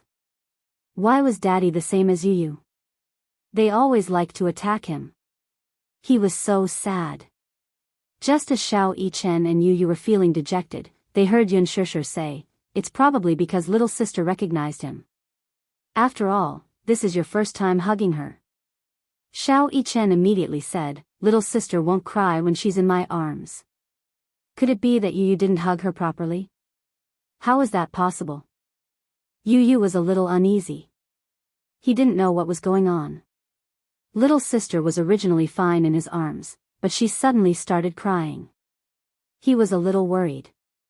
Could it be that little sister isn't feeling well? No way. It's probably because she recognized him. She'll be fine after some coaxing. Mu Yaja hugged Yueyao and coaxed him. However, the strange thing was that after a few coaxes, the little guy's crying gradually weakened. Everyone was amazed. Mu Yaja patiently coaxed him for a long time. The little guy lay in his arms, staring at him with tears in his eyes. However, he stopped crying. Even Yu Yu was amazed. Don't cry. Chapter 30-48. Daddy, let me hug her again. I haven't seen enough yet. Mu Yaja nodded. However, when Yu Yu walked over and reached out his little hand, Yueyao's nose wrinkled again and she burst into tears again. Yu Yu instinctively retracted his hand and hid to the side. He stared at her innocently as if he had done something wrong. He pinched the corner of his shirt uneasily and looked a little lost. Mu Yaja looked at Yu Yu's expression. For some reason, his heart ached. He immediately coaxed him and said, little sister wants to sleep. Is that so? However, Yu Yu still felt sad. Little sister didn't seem to like him that much. It was fine when Xiao Yichen hugged her or when Daddy hugged her, but why did little sister cry so badly when it was his turn? He felt sad and a little disappointed. He sat by the window and watched helplessly. His heart ached so much that his eyes almost turned red. Wuxia finally coaxed little sister to sleep and placed her in the crib. Xiao Yichen lay by the bed and watched. However, Yu didn't dare to go closer. He watched from afar, afraid that little sister would cry again if he went closer. Gong Jia and Hua Jin knocked on the door and walked in. Hua Jin held a box of food in his hand and said, "It's time to eat." While Yun Shishir was hospitalized, Hua Jin and Gong Jia stayed at the hospital every day. Yun Shishir's meals were all taken care of by the confinement nanny. Tonight, they specially made white crucian carp soup. It was said that drinking this soup would nourish qi, strengthen the spleen, clear the channels, and lower the breast. She drank it for 2 consecutive days and didn't feel anything special. However, there was indeed such a saying. As for Wuxia, Gong Jia, and the others, they naturally settled their own meals. If there were no special circumstances, Wuxia basically stayed close to her. When Gong Jia and Hua Jin went out to eat, they would bring back fast food for him. Sometimes it was a box lunch, and sometimes it was cooked by Hua Jin himself. Hua Jin's culinary skills were not bad, and Wuxia recognized it. Sometimes, he would take the initiative to ask to eat Hua Jin's cooking. Yu sat at the table unhappily. She held her chopsticks and looked at the sumptuous dishes, but she had no appetite. Gong Jia saw this and couldn't help but scratch his nose. "What's wrong? Why do you look so glum?" "Uncle, will little sister cry when you hug her?" Gong Jia was a little confused. He raised his eyebrows and said, "No, Yueyao doesn't like to cry. She especially likes to laugh." "Why are you asking this?" Yu then asked Hua Jin, "What about Uncle Hua Jin?" Hua Jin covered his face and said, I haven't hugged her yet." He wanted to hug her too, but Wuxia and Gong Jia both disagreed. Yu was even more disappointed. "Little sister cries a lot when I hug her." Hua Jin remarked, "Isn't it normal for such a small child to cry and throw a tantrum? But everyone says that little sister loves to laugh and rarely cries. Why did she cry when she was in my arms?" Gong Jia rubbed his round face and said, "You can try again next time. Maybe little sister is sleepy and wants to sleep. A baby this big is especially sleepy. Don't think too much, okay?" Oh. Yu had originally thought that this situation was probably just a coincidence, so he didn't think too much about it. However, he didn't expect that this situation would continue to happen. The next day, Yu went to the hospital. The confinement nanny had just changed the baby's diaper. He walked over and asked to hug little sister again. Chapter 30-49. After receiving his permission, Yu was elated and carried Yueyao in his arms. However, the little thing was originally grinning from ear to ear. When she was carried in his arms, she did not react at first, but after a while, just like last night, a storm was brewing. She whimpered for a while, blinked her eyes, and 2 drops of tears fell. Her tears fell rapidly and slid down her cheeks. Her cries were earth-shattering as they escaped her little mouth from her throat. Yu was caught off guard. He watched as her little mouth opened wide. He could even see the quivering little tongue in the depths of her throat. Wah! The little one opened her mouth and cried earth-shatteringly. She even lifted her little leg and kicked his arm, as though she despised him. She used a lot of strength. Yu was in pain from the kick, but he didn't dare to let go, for fear that he would hurt his little sister in his arms. The confinement nanny hurriedly took the child from him and coaxed her for a long time. In the end, she still ended up in Yun Shishir's arms. Only then did she stop crying. When Yu saw that this situation had repeated itself, he was extremely upset. He sat in a corner with his handsome brows slightly furrowed. Disappointment was written all over his face. Yun Shishir couldn't see the disappointment on his face, but Wuxia could. He pulled him to the front of the room and stared at his face as he asked, "What's the matter? You don't look happy." "Daddy," Yu fiddled with his soft fingers, feeling aggrieved. His eyes suddenly reddened and his voice became choked with sobs. He sounded as though he was about to cry. "Does little sister not like me?" Mu Yaja was stunned. He frowned and asked, how could that be? Little sister must hate me. Otherwise, why would she cry whenever I hug her? Yu Yu sobbed as though he had suffered a great grievance. His tears fell instantly. He raised his hand and wiped away the tears at the corners of his eyes. He sniffled and was extremely upset.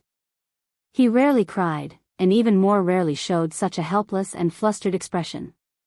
He always had a calm and collected expression, probably because he was too sad, too upset, and also a little scared. His imagination was running wild, and he was worried that his sister really hated him, so he felt very wronged. Mu Yaja had never been good at comforting others. Seeing that little munchkin was so upset, he only patted him on the shoulder lightly, but it was difficult to console him. When Xianxia heard this, she felt a sharp pain in her heart. She immediately said, Yu Yu, don't let your imagination run wild. Little sister, why would little sister hate to you? Then why does she cry whenever I hug her? He was even more aggrieved. I didn't want little sister to hate me. To his tears to s's twos, he's even s to little to you s. Twos. I like little sister so much. I think she likes me as her brother too. Mu Yaja hugged him gently. Xiao Yichen was beside them, but he didn't know how to comfort him. At this moment, the confinement nanny walked over and said with a smile, Yu Yu, could it be that the smell of Chinese medicine on you is too strong? Although little sister is still young, her nose is very sensitive. Of course she doesn't like the smell of Chinese medicine. When Xiao Yichen heard this, he immediately leaned over and sniffed his body. He nodded and said, yeah, the smell of Chinese medicine is indeed a little strong. He had indeed been drinking Chinese medicine for the past few days. Is that really the case? Yu Yu stopped crying. He raised both his arms and sniffed himself, but he couldn't smell anything. This was because he had been drinking Chinese medicine and his nose was already used to the smell. He couldn't smell anything strange anymore. Chapter 30-50. His heart wasn't good. Every time the season changed, his heart would palpitate if he didn't take care of it. Hence, he had been drinking Chinese medicine for the past few days. People who drank Chinese medicine would more or less have the smell of Chinese medicine on them. They might not be able to smell it normally because the smell was very faint if they kept a distance. However, when they were close enough, they could smell it clearly. Because of that, Yu Yao, who was being held in his bosom, was able to smell it the clearest. Because of that, she began to resist. The child was still young and couldn't speak yet. Hence, she could only cry to express her dissatisfaction. The confinement nanny was just saying it to comfort him, telling him not to take this matter to heart. However, the boy, who loved his sister dearly, kept this matter in his heart. When he got home that night, the nanny had boiled the Chinese medicine and placed it on the table. She called out to him, Yu Yu, time to drink your medicine. After Xianxia gave birth, Mu Yaja had arranged for her to go to the best confinement center in the capital for her confinement. During her absence, he had hired a nanny to take care of the two children. Yu Yu walked over and glanced at the Chinese medicine. Suddenly, he remembered how his sister had cried and his heart ached again. It was all this Chinese medicine's fault. He hated this medicine to the core. However, he didn't show it on his face. Instead, he said to the nanny, Auntie, I'll bring it back to my room to drink. Okay, be careful. It's hot. You can drink it after it cools down.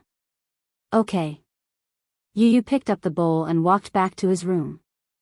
The nanny reminded him from behind, be careful, don't spill it. Okay, got it. Yu Yu carried the bowl back to his room and closed the door. He lowered his head and sniffed it. Instantly, he frowned. Indeed, Chinese medicine smelled really bad. If he hadn't been used to it and drank it often, he probably wouldn't have been able to stand the smell. Thinking of Yu Yao, he hesitated for a moment. Then, he walked to the bedside, opened the window, and poured the medicine out onto the flower bed. He was smart enough to keep a mouthful and not pour it all out. Every time he drank it, there would be some dregs left. If he poured it all out at once, it would arouse suspicion. After sitting in the room for half an hour, he walked out with the bowl of medicine and placed it on the table. He said to the housekeeper, "It's finished." The nanny walked over with the clean clothes, but she didn't think much of it. She nodded and said, "Leave it there. I'll wash it later." "Yes. Okay, thank you, Auntie." This child, there's no need to be so polite. Yu Yu's thoughtfulness warmed her heart. Hence, she did not realize that the child was doing something behind her back. Xiao Yichen was still reading in the study. He still remembered what Yu Yu had said a few days ago. Hence, at night, he still worked hard. He took out his problem book and racked his brains to calculate. Yu Yu went into the bathroom. When he showered, he used a lot of body wash and rubbed it all over his body. After washing twice and wiping himself clean, he took a whiff. He was still worried, so he secretly rubbed some body wash on himself to make sure that he smelled good. Then, he changed into his pajamas and walked into the study. Xiao Yichen was still calculating when he suddenly saw his problem book covered by a shadow. Chapter 3051. Do I smell good? The corner of little Yichen's eyes twitched violently as he sniffed seriously. Yes. It's the scent of shower gel. Does it still smell like Chinese medicine? With Yu Yu's reminder, Xiao Yichen was shocked and said, "No, I can't smell it anymore." That was strange. Every time he drank the medicine, the smell of Chinese medicine would be very strong. He asked nervously, "What's wrong? Did you forget to drink the medicine?" "I drank it." "Really?" Every time he drank it, he would smell like Chinese medicine. "Don't lie to me. If you stop taking the medicine, I already said that I drank it." Yu Yu continued, "But I used a lot of shower gel and some perfume. My little sister won't despise me if I smell good like this." Xiao Yichen smiled and nodded. However, Yu Yu wasn't in a hurry to carry Yueyao. Instead, he secretly stopped taking medicine for 2 days. He was only relieved when he didn't smell like Chinese medicine after 2 days. However, when he stood in front of the crib and looked down at the little thing lying in the crib with her eyes wide open and her little feet kicking around, he felt a little scared. He raised his arms solemnly and sniffed his sleeve. When he couldn't smell any Chinese medicine, he took a deep breath and smiled. This was because he was afraid that he wouldn't smell like Chinese medicine this time.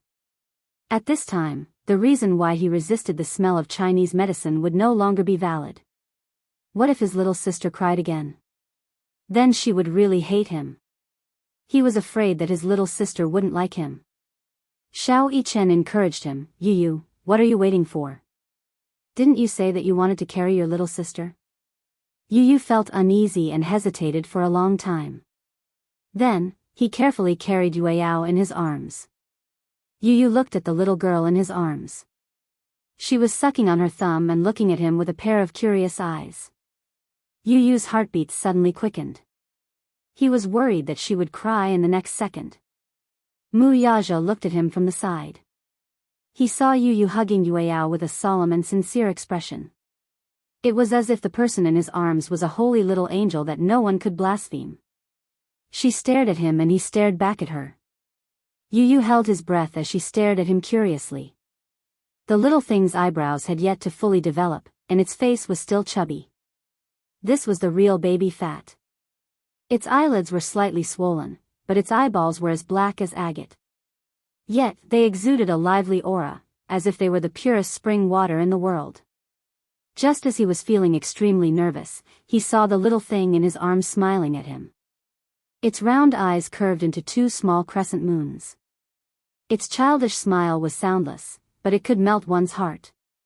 She was especially beautiful when she smiled. At that moment, Yu Yu really felt as if he had seen an angel smile. The nervousness on his face immediately dissipated. He looked up at Mu Yaja agitatedly and exclaimed, "Daddy. Little sister is smiling at me. I saw it." Yu Yu was extremely touched. He gently rubbed his face against her face and let out a crisp laugh. "Little sister, I'm your brother. My name is Yu Yu. Hello." Yu Yu looked up and his gaze landed on Yueao's soft face. His handsome eyes were filled with doting laughter. He exhaled softly and said, Yueyao, welcome. Welcome to this world. Chapter 3052. This was probably a formal greeting between him and little Yueyao. Xiao Yichen's heart was also warmed by this scene. He walked over to Yu Yu's side and rested his chin gently on his shoulder. He quietly watched the soft little girl stretch her limbs in Yu Yu's arms. She put her chubby little paws in her mouth and curled them up sometimes. You even know how to curl your fingers? Xiao Yichen quickly moved her paws away and said, You can't bite your hand. Then, he used his own hand to wipe away the saliva on her hand. Hua Jin laughed beside them. Yueyao really knows how to reincarnate. She has 2 older brothers who dote on her so much. She's amazing. For some reason, little Yueyao opened her mouth and spat out a small bubble. She smacked her lips and put her fingers in her mouth again. Her eyes darted around nimbly as she looked at the world around her curiously. Mu Yaja saw this and was amused. What is she looking at? She's probably looking at the 2 older brothers. Gong Jia walked over and said to Yu Yu, Let uncle carry her. No. Yu Yu defended her and pouted. Little sister finally stopped crying.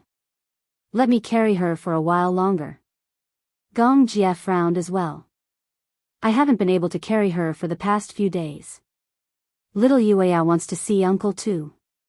Let me have her. Yu Yu turned around and refused to let him have her. Xiao Yichen was amused by this and said, From now on, little sister won't have to walk anymore. When we go out, I'll have to carry Yu Yu, Yu Yu will have to carry mommy, and uncle and daddy will have to fight with me to carry her. Don't tell me her calves are going to become ornaments.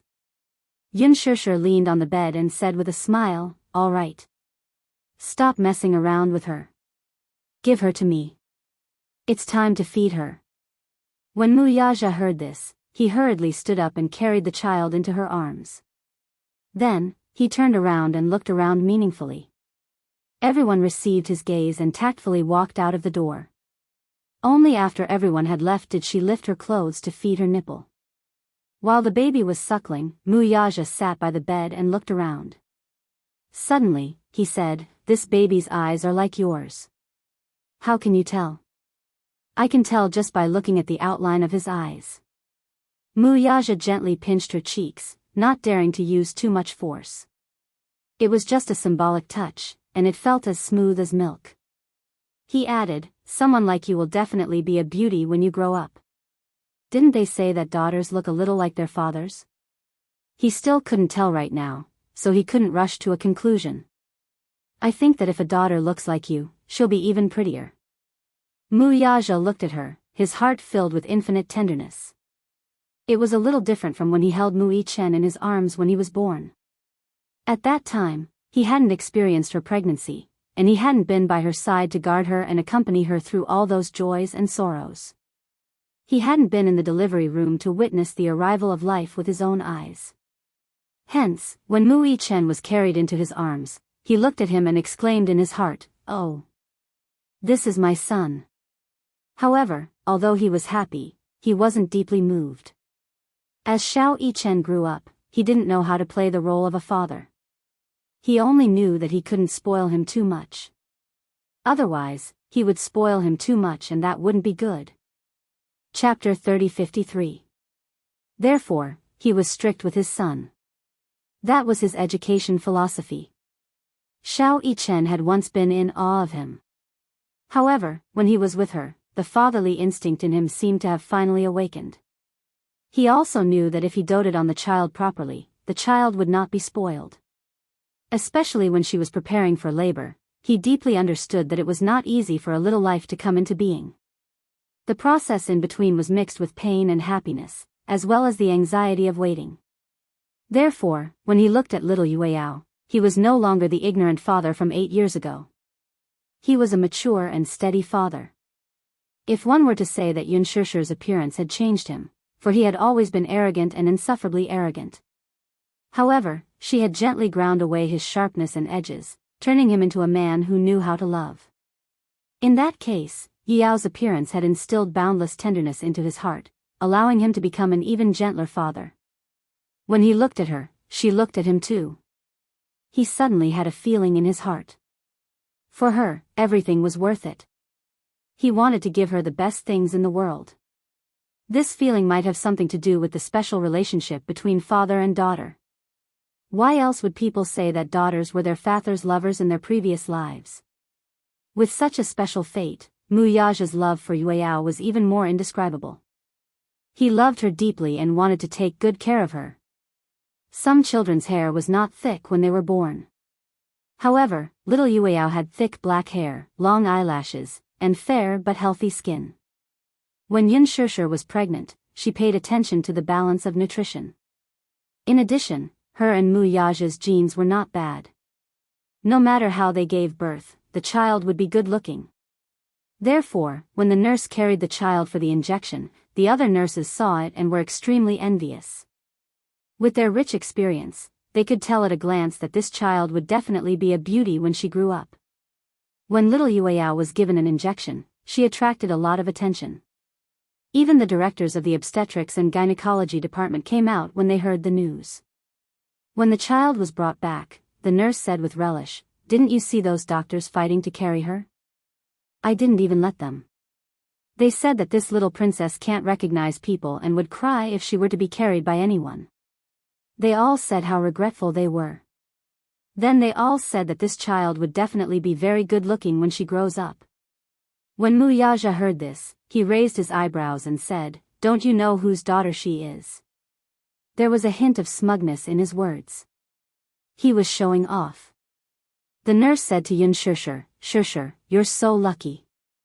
You have such a handsome husband, a pair of handsome sons, and a daughter who is as beautiful as a little angel. God's favor, God's favor." Before Xianxia could speak, Mu Yaja said, "You're wrong." "What? What do you mean?" Mu Yaja gazed at Xianxia affectionately and said, "It's my good fortune to be able to marry her." This sentence was like a piece of sweet candy that melted on the tip of her tongue.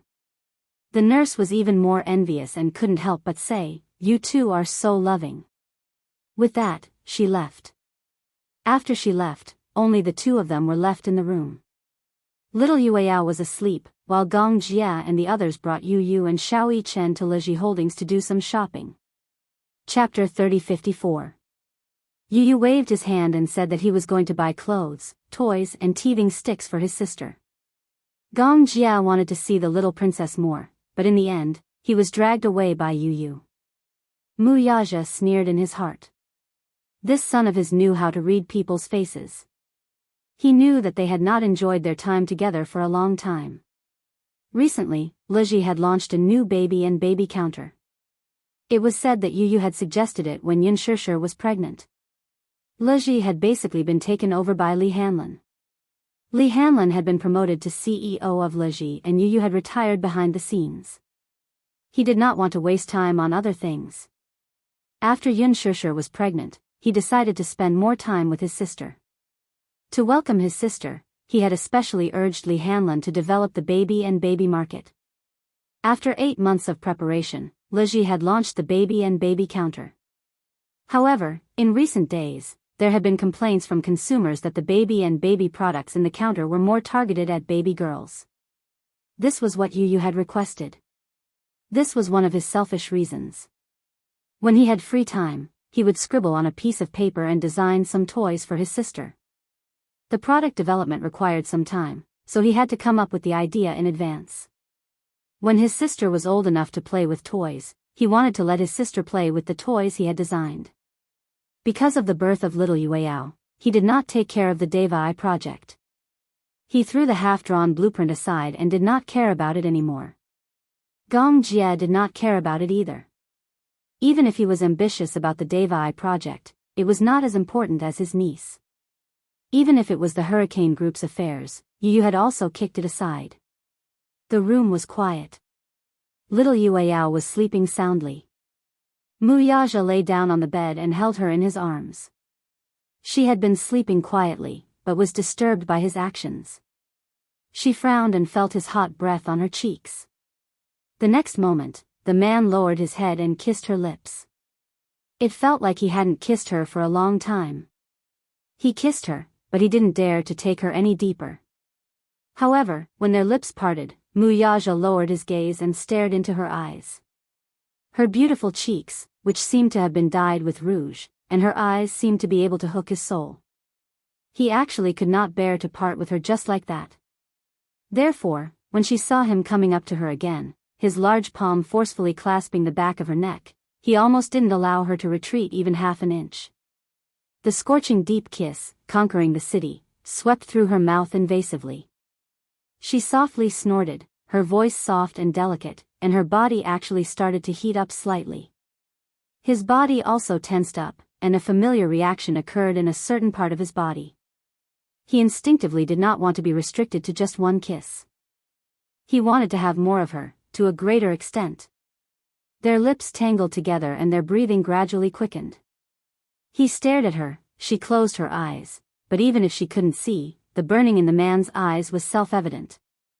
But when he kissed her collarbone, he forced himself to leave her lips. He wanted her and had endured for almost 10 months, but he deeply understood that now that she had given birth, she could not bear him at all.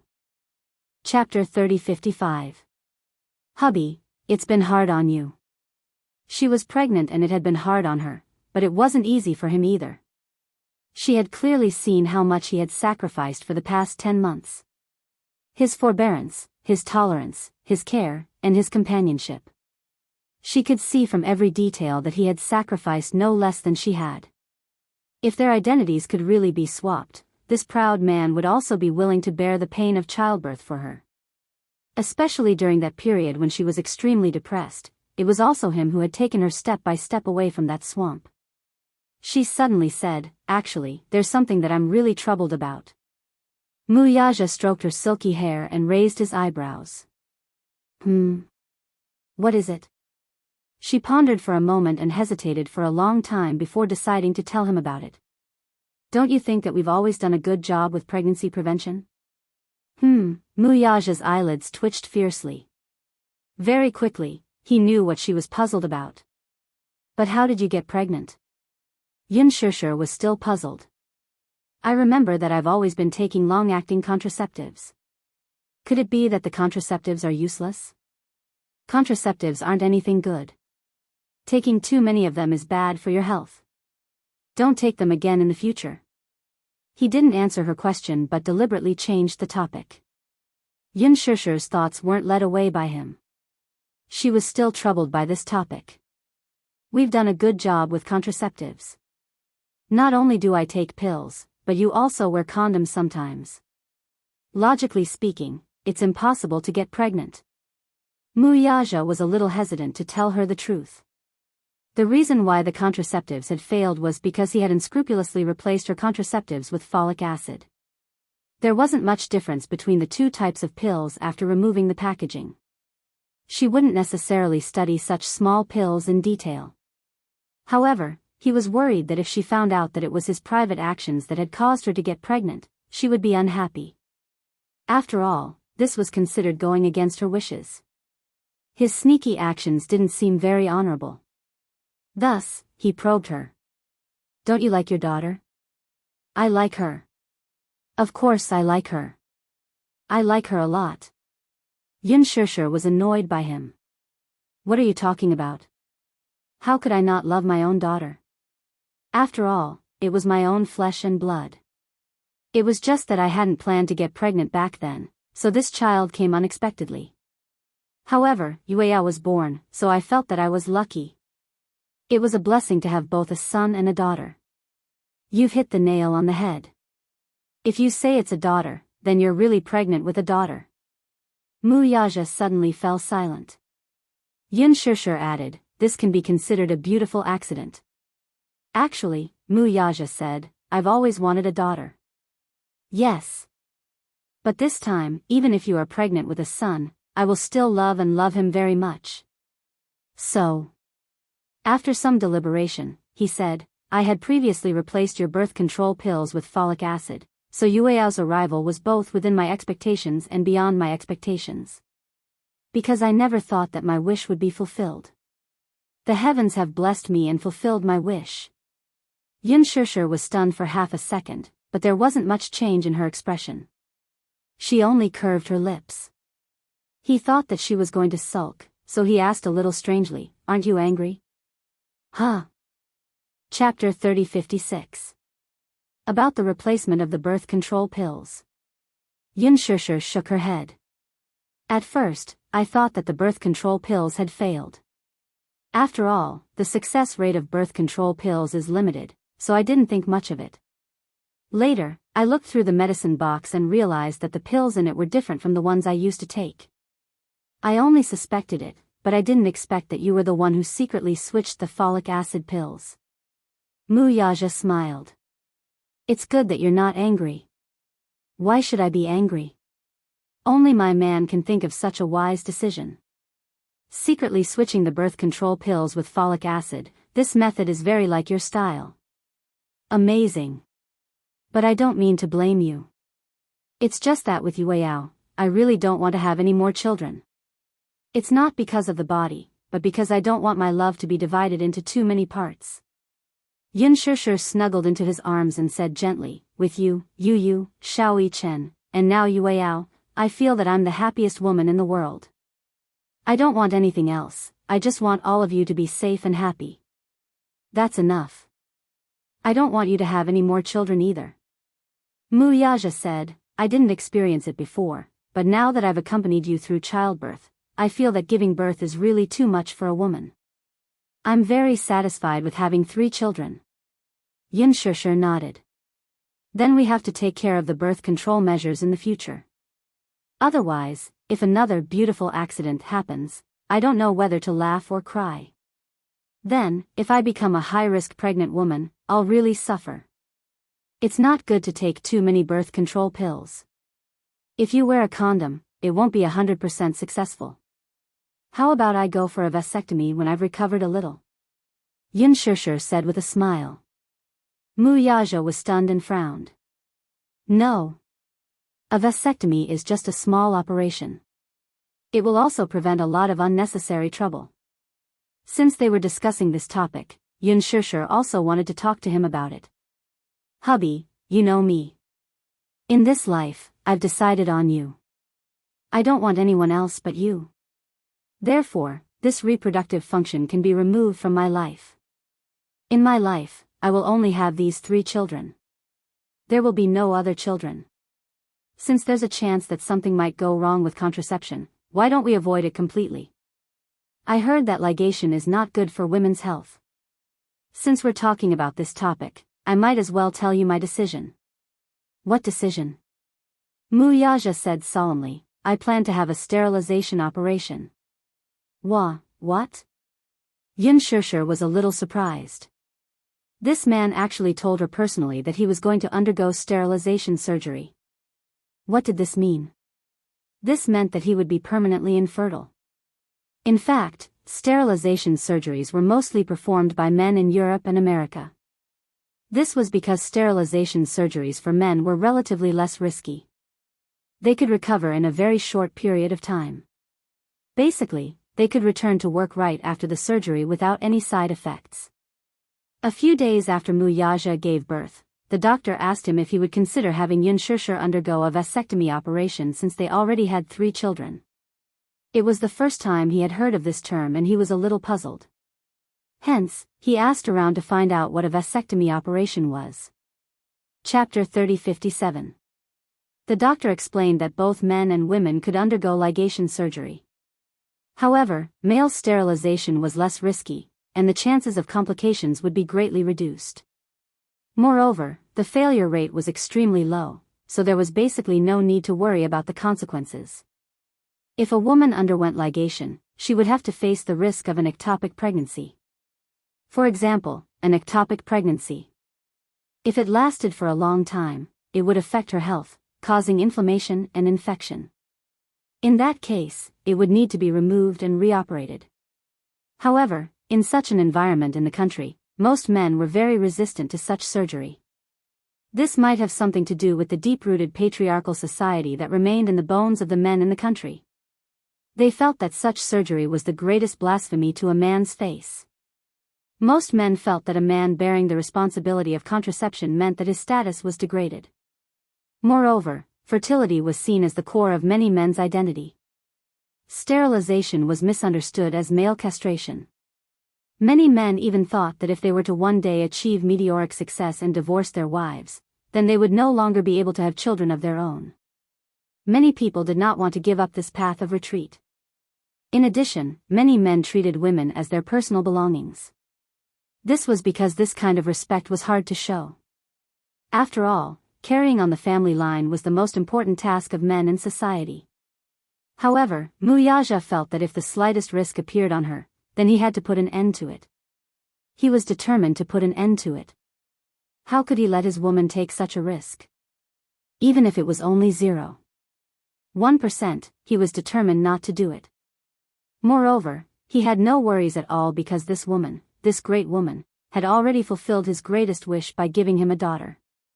Thus, there was no need for him to keep his fertility. He had decided that this woman, would be the only woman in his life who could accompany him to the end of his life. He only had one wife, and his child could only be born of him and her. After the sterilization, he would not have to worry about those messy women coming to sow discord in the future. He had such concerns, too.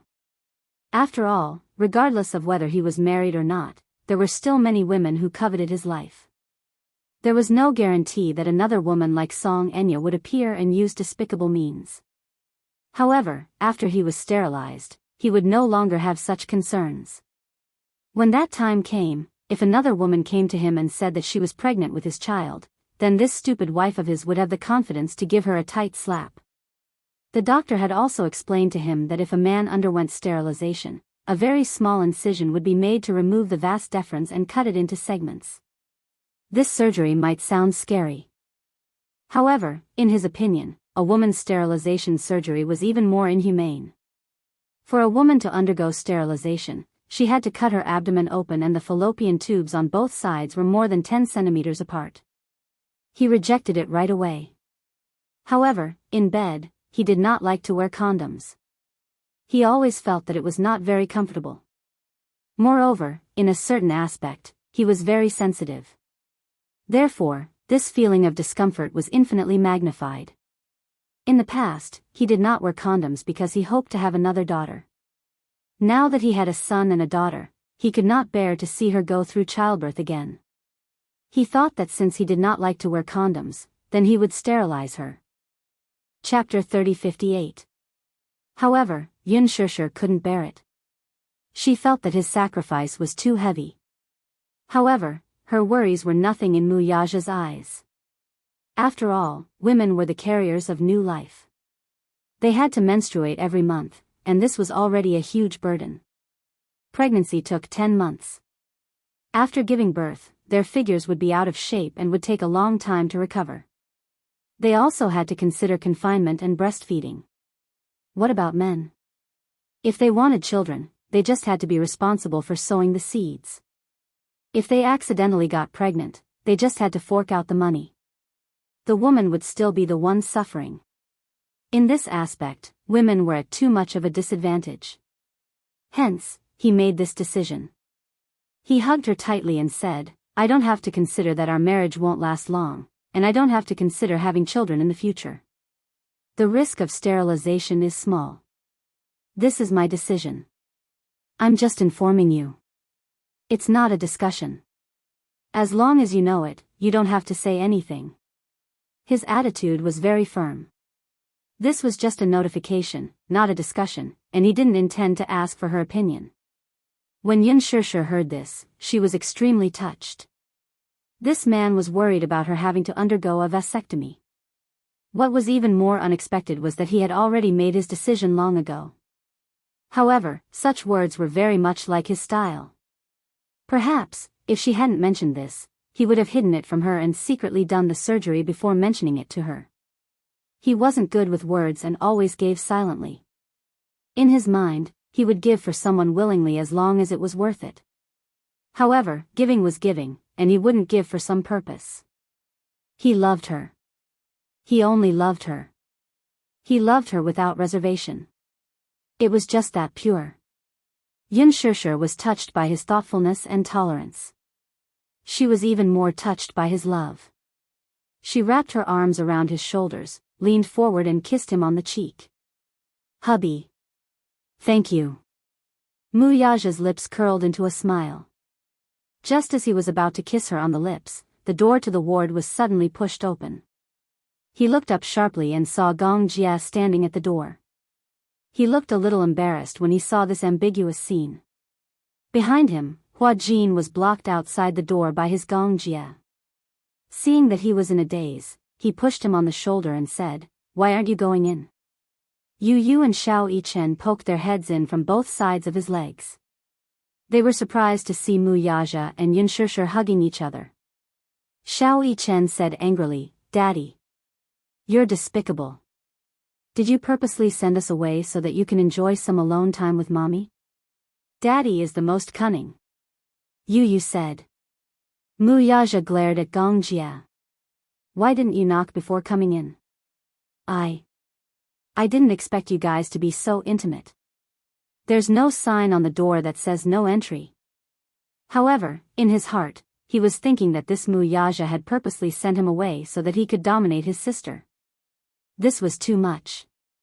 Muyaja snorted coldly, but he didn't let go of Xianxia. Since they had been caught, there was no need to hide it. He was hugging his woman and kissing her. It wasn't something embarrassing. Gong Jia was the first to walk to the crib. After taking the best position, he wanted to hug the baby Yueyao. Chapter 30:59. Sensing that someone was touching her, she gave a forceful kick like a little bunny and kicked Gong Jia's big palm away. You're so strong." Gong Jia found this to be extremely amusing. However, when he saw that her little feet were still bouncing up and down, he had the urge to tease her. He reached out his long fingers and gently tickled the soles of her feet through her socks. Little Yueyao was very sensitive. As Gong Jia teased her, her little legs kicked even harder. "Haha. You're like a little rabbit." Yu Yu and Xiao Yichen immediately came over to take a look. They saw that little Yueyao's legs were like the paws of a little rabbit. She was kicking, and her eyebrows were slightly furrowed. She seemed a little unhappy. Yu Yu was eager to protect his little sister. He immediately said, "Uncle, don't disturb your little sister's sleep. You've slept for so long. Have you slept enough?" The man smiled and grasped the little thing's tiny feet with his large palm. Revealing his pearly white teeth, he looked devilish and unrestrained. Little Yueyao was woken up by him.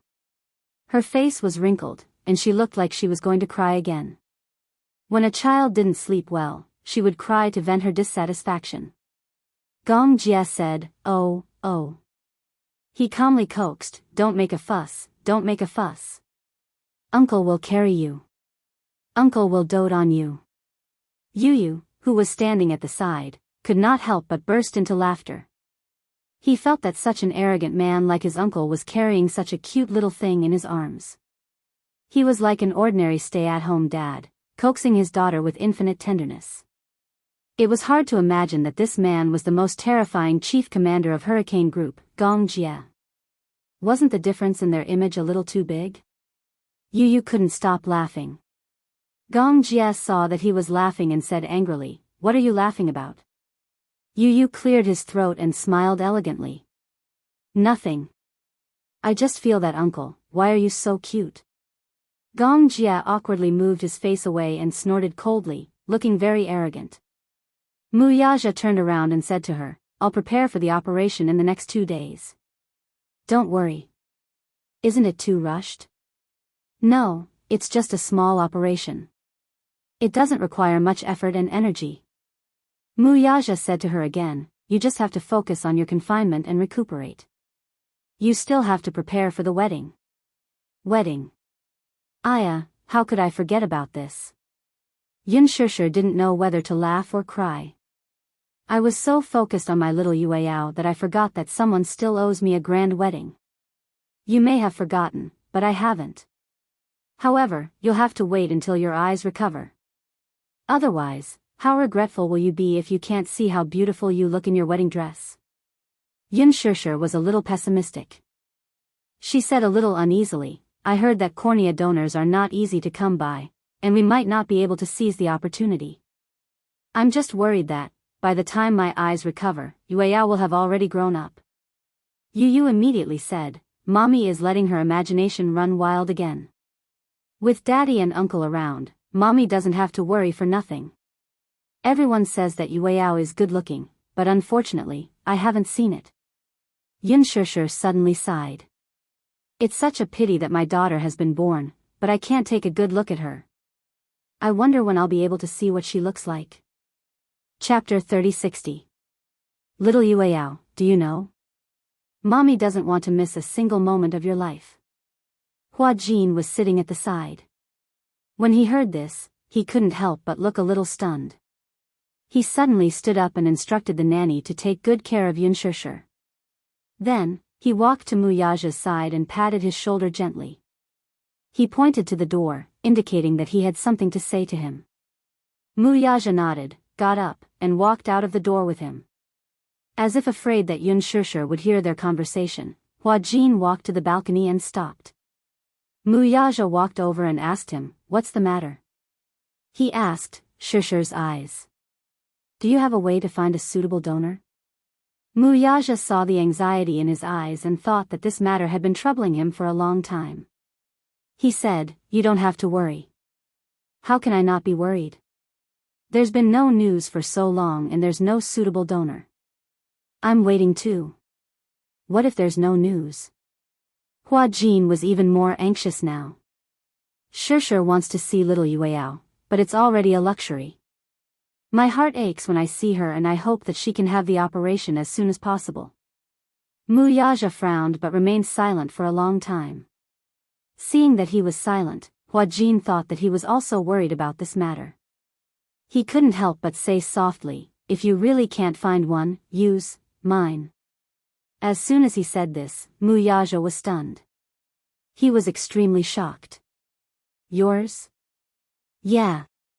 Hua Jin nodded heavily and immediately explained, Brother-in-law, don't worry. I'm willing to do it.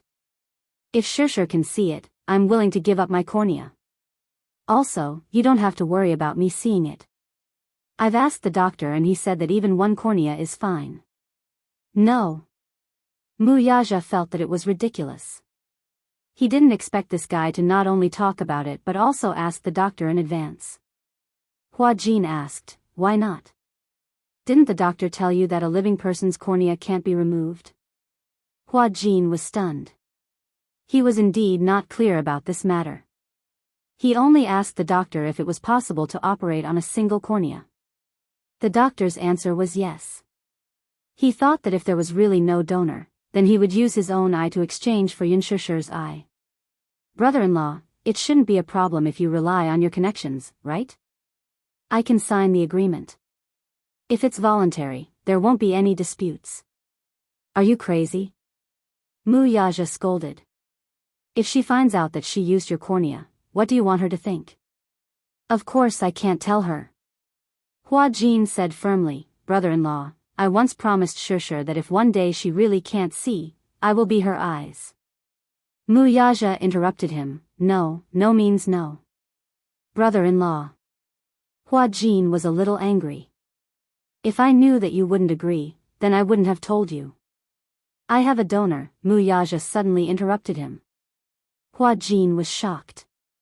What? I have a donor. Chapter 3061. Muyaja smirked and said coldly, I don't want to use that donor because I think that donor is dirty. So, I'm waiting. I'm waiting for an excellent donor. If it doesn't work, I'll consider using that person's donor. That person? Hua Jin was even more confused. Who? Muyaja decided not to hide it from him. He said, Come with me somewhere, okay? Okay, Muyaja brought him to Yulong Bay. Hua Jin followed him to the basement. He made a call and someone immediately opened the shutter door. Two men came out and greeted him with smiles on their faces. Chairman Mu, you're here? How is she? She's still the same, but she's willing to eat a little. She doesn't eat much and relies on the nutrient solution to sustain herself. Hua Jin was baffled. Mu Yaja turned to look at him and said, "Come in." The two of them walked in and saw that the warehouse had been converted into a dungeon. Through the iron bars, Hua Jin could see the skinny and dirty woman tied to the bed at a glance. The reason why it was dirty was because Yunna had not taken a shower since the day she was locked up. Her clothes were dirty and stained with vomit and dust. Even though there were people who would usually clean her up, her body would resist the drip, and sometimes she would vomit. "Who is this, Yunna?" Hua Jin suddenly understood. He knew the name Yunna. He also knew that Gu Xing's death and Yun Shishir's blindness were related to this woman. He suddenly understood why Mu Yaja had imprisoned her here. This was to nourish her pair of eyes. He could not help but sigh. This man was too two-faced. He kept Yunna and kept her here until Yun Shishir could undergo surgery. Then, he removed her cornea and transplanted it to Yun Shishir. But I think her eyes are dirty. I won't use her cornea unless it's absolutely necessary. Mu Yaja frowned and said, "So I'm also waiting for a suitable donor." Therefore, the worst-case scenario was to transplant her cornea to Shishir. Don't let your imagination run wild. I'm her man. I'm going to spend the rest of my life with her. I will be responsible for her. Hua Jin felt relieved and nodded. When Yunna saw Mu Yaja, she became excited. She immediately sat up and shouted at him, "Mu Yaja! How long are you going to imprison me? Tell me. What is your goal? Let's go, it's dirty here." Mu Yaja didn't want to stay any longer. Hua Jin nodded as well. The two of them turned around and decided to leave. Behind him, Yunna shouted herself hoarse, "Mu Yaja, if you're still a man, then kill me if you have the guts. What is your motive for locking me up and trapping me here? Tell me." Mu Yaja acted as if he didn't hear her and left with Hua Jin. When Yunna saw Mu Yaja and Hua Jin's departing figures, she broke down even more and shouted at him, "Mu Yaja! Let me go. Let me go. I know I was wrong. I don't want to live like this anymore. Don't go. I beg you. Let me go." However, what answered her was the heavy sound of the shutter door closing. The world isolated her again. Yunna collapsed on the bed in despair. She wanted to cry, but she couldn't shed any tears. Chapter 3062. Her heart sank to the bottom of the valley once again. For the past few months, she had been trying to figure out Mu Yaja's intentions. She didn't know what this man's intentions were for locking her up here, feeding her, and keeping her alive. What exactly did he want from her after racking his brains? Yunna sat on the bed and wailed at the top of her lungs. She wanted to grab her hair, which was as dry as straw, but the handcuffs were tightly locked around her wrists. Now, she couldn't do anything other than breathe when she opened her eyes and sleep when she closed them. The long period of captivity was about to torture her to the point of mental breakdown. The two men sent Mu Yaja away. When they returned, they heard Yunna's tragic cries. They scolded her in disgust, "Shut up. What are you screaming for?" "Ah!" Yunna screamed even louder. She said hysterically, "Why didn't you kill me? Why didn't you kill me? F***ck. She's getting louder and louder. One of the burly men said, "Go and gag her." The other man nodded and immediately walked over with a dirty rag. When Yunna saw it, she kept retreating. That rag was used to wipe the table and shoes, but these people wanted to gag her with it. She kept shouting and yelling, full of resistance. The man wanted to stuff the rag into her mouth, but she didn't hesitate at all. She opened her mouth and bit his wrist hard. The man groaned in pain. The muscles all over his body tensed up, and he instinctively slapped her face to the side. "Are you a dog? You're biting people? F***ck. He grabbed her hair and shoved the rag into her mouth without giving her a chance to protest. Yunna stared at them with tears in her eyes, but she could only whimper. They looked at her as if they were sizing up a bug in a smelly ditch. The man turned around and asked, "Why did CEO Mu come here today?" The other man said, "Probably to see how she's doing. After all, she's been imprisoned for so long. I'm afraid she's useless." "Ha! How can she be useless? I won't starve to death. I heard that President Mu's daughter has been born. Once Mrs. Mu is done with her confinement, the surgery will be arranged soon." As soon as he finished speaking, Yun Na, who had her head lowered, suddenly raised it and stared at them in shock. However, the man did not notice her urgent gaze. Instead, he started chatting with her. He had been guarding Yun Na all this time, and it was extremely boring. Thus, when he was bored, he casually chatted with her. "Haven't you heard? Chairman Mu gave birth to a little princess. Now that he's here to see me, he's probably going to prepare for the transplant, right? Mrs. Mu's eyes are still waiting for a cornea donor. Oh, I remember now. If it weren't for this woman's eyes, Chairman Mu wouldn't have kept her alive until now. Madame Mu is really pitiful. She's been blinded by this little b*tch.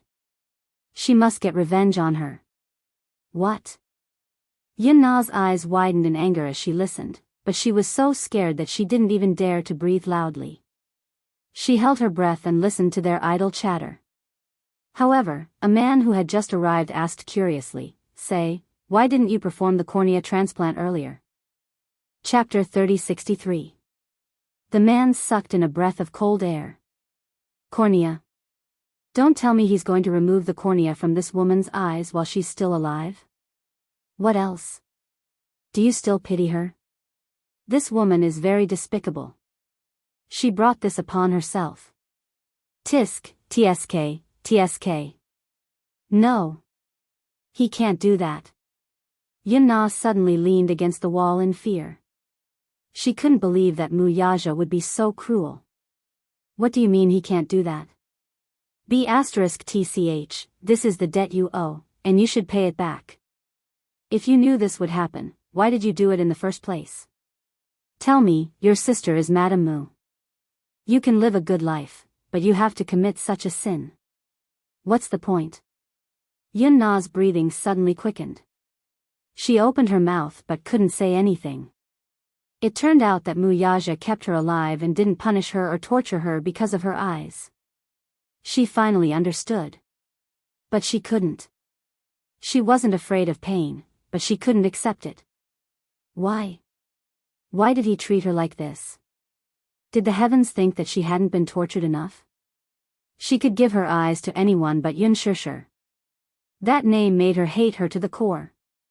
After Mu Yaja's visit, Yun Na found out about this matter and could not recover from it for a long time. In the beginning, when she was making a ruckus, she even used all means to anger the men guarding her, hoping that they would beat her to death in a fit of anger. However, after the excitement and nervousness, she suddenly thought it through. She stopped arguing and quieted down. Her heart was like a stagnant pool without any ripples. She had figured out one thing and was secretly planning how to carry it out. That night, the few of them prepared dinner and were about to eat when Yun Na suddenly said, "I want to eat." When the man heard this, he was surprised. This woman had never been willing to eat obediently. Most of the time, she relied on the nutrient solution to survive. Sometimes, they were afraid that it wasn't good to be on the nutrient solution all the time, so they would force feed her, but she didn't cooperate at all. Now that she took the initiative to ask for food, the man felt that it was extremely deliberate. The man kissed her angrily. "Why are you saying that you want to eat for no reason again? Didn't you refuse to eat in the past?" "I'm hungry. I want to eat meat. I want to eat rice. Can't I do that?"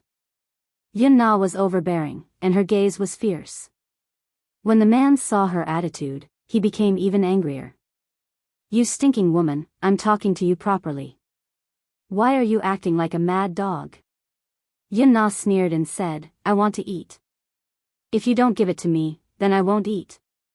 They looked at each other, feeling suspicious and even more vigilant. "You're not going to play any tricks, are you?" Yun Na, on the other hand, was so angry that she laughed. You've tied my hands and legs, so what can I do? Moreover, look at all of you. You're such big men. Don't tell me you're afraid that you can't handle a woman like me who's about to become a cripple. You're quite sharp-tongued. All right, I got it. The man served her rice, vegetables and meat, then walked to the bed and said that he wanted to feed her. However, Yun-na said, I'll eat it myself. What? Uncuff me, I'll eat it myself. As Yun-na said this, she glared at him fiercely. I won't eat what you feed me. The man became even angrier and finally lost his patience. What are you doing? I'll feed you. Don't play any tricks on me. Chapter 3064. I won't eat what you feed me.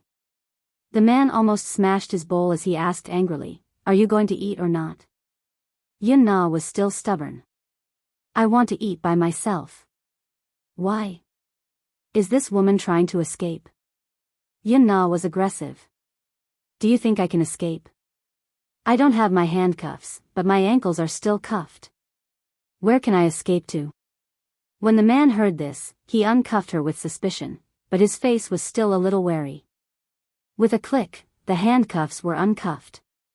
Yun-na's hands were finally free. She looked up and saw the man staring at her covetously, as if afraid that she would do something rash. She could not help but sneer. Why? Why are you still so worried when my legs are cuffed? Even if I have wings, I can't fly out of here. I've just thought it through and want to live a good life. Thought it through? The man snorted. It's fine as long as you've thought it through. With that, he was no longer so vigilant. He sat at the side, but he did not dare to be too far away from her. His gaze was still on her. Yun-na did not look at him anymore. She picked up the bowl, held the chopsticks, and casually ate a mouthful of rice, wolfing it down. Seeing that she was eating obediently, the man relaxed even more. You should have done this earlier. If you were willing to eat by yourself earlier, you wouldn't have to suffer so much. Yun-na didn't even raise her head and didn't even look at him as she continued to eat. This rice was fragrant, but it was a little bitter. It turned out that tears had slipped into her mouth unknowingly, and it tasted astringent. Yun-na wiped away her tears fiercely. When she thought of how happy Yun-shirshir was at this moment, she thought of how she was being pampered by so many people. She was as noble as the clouds, but what about her? Everyone wanted to trample on her. She was as lowly as mud. And that Yun-tianyu. He was still very smug now, right? When she was thrown into the sea, her heart was filled with despair, but God gave her a chance. She hung onto a piece of driftwood and drifted on the sea for an entire night. Just when she thought she was about to freeze and sink into the sea, a fishing boat finally passed by and pulled her onto the boat. She was reborn. After that, she used guns and knives to think of ways to erase the traces of her existence. Because she felt that Yun-na was already dead, and she was a ghost that had climbed up from hell, a malicious spirit that was born for revenge. She wanted Yun-shirshir and Yun-tianyu to pay with their lives, so she spent a long time coming up with a series of plans for revenge. Especially a few months later, when Li Qin's body was salvaged from the shore and she saw the rotten corpse, she was even more convinced. Yun-na suddenly wiped away the oil stains on her mouth. She raised her head and said coldly, Is Wuxia going to use my eyes as a cornea donor for Yun-shirshir? Isn't that something you should ask? Yun-na became agitated. He put in so much effort to raise me for this purpose. The man snorted but did not answer. Chapter 3065. No one paid any attention to her, but she kept talking to herself, as if she wanted to vent the foul air in her chest. What about now? She wants to take my eyes away again? On what basis? On what basis? How much more does she want to take from me? Haha. Wuxia wants to transplant my eyes to her, but he thinks I'm dirty. He's using me, but he hates me at the same time. That's the most hateful thing. When Yun-na thought of this, she finally made up her mind. She lowered her head and laughed sinisterly. However, I won't let him get away with it. What do you mean? Yun Na lowered her head and suddenly gripped her chopsticks tightly with both hands. She gripped them so hard that it seemed like she was going to break the chopsticks. Her hands were trembling non-stop, and she suddenly laughed miserably. Ha ha ha. Wuxia, I won't let you get away with it. The man was startled by her laughter. He turned his head abruptly and scolded her angrily. What are you laughing at? Be quiet. His voice stopped abruptly. This was because he saw Yun Na gripping the two chopsticks tightly. Her gaze was ferocious and mournful, and her entire body was trembling violently. When she raised her head again, her eyes were bloodshot and filled with monstrous hatred and anger. She raised her hand and stared at the chopsticks. A certain conviction in her eyes became more and more firm. The man shouted, "What are you doing?" Yun Na suddenly shouted hysterically, "I won't let you get away with it." Her mournful voice broke violently. The man seemed to have guessed what she was going to do. He immediately stood up from the chair and rushed toward her. However, in just a few seconds, Yun Na did not hesitate. She used the sharpest end of the chopsticks to aim at her own eyes and ruthlessly stabbed them into them. She really used a lot of force and was extremely ruthless. The man could not stop her in time. In the next second, he saw the two chopsticks stab into her eyes, and blood splattered everywhere. Yun Na immediately let out a heart-wrenching scream. Ah! The heart-wrenching scream almost broke through the roof and pierced through the clouds. Yun Na suddenly pulled out the chopsticks, covered her eyes, and fell onto the bed. Because of the immense pain, her body kept convulsing. It was so painful. The pain was heart-wrenching. The sharp object pierced into her eye and pierced through her eyeball. She was in so much pain that she screamed in agony. Her body kept rolling around on the bed. Blood dripped from the corner of her eyes onto the dirty bed sheets. She was in so much pain that she was about to faint. As Yun Na screamed, she thought about how she had destroyed her eyes and Yun Shishir had lost this donor. She was pleased with herself and laughed bitterly. Ha ha ha ha. She was crying, laughing, and screaming at the top of her lungs. She looked so crazy that it was frightening. Just looking at this scene was enough to make one tremble in fear. One could imagine how painful it was. At the side, several people were stunned. No one had ever seen such a terrifying scene. After a while, Yun Na actually fainted from the pain. In the hospital, Wuxia received a call saying that something had happened to Yun Na. He raised his eyebrows but did not appear too nervous. Instead, he said coldly, "I'll be right there." He drove to Yulong Bay. Just as he walked into the basement, a musty smell hit him in the face. A few doctors surrounded the bed. They had just finished the operation and the anesthesia had just worn off. Yun Na slowly woke up. Chapter 3066. Wuxia asked in a deep voice, "What's going on?" Standing at the side, the few men in charge of guarding Yun Na immediately said uneasily, "This woman said that she wanted to eat by herself. We were already very careful, but we didn't expect this woman to be so ruthless.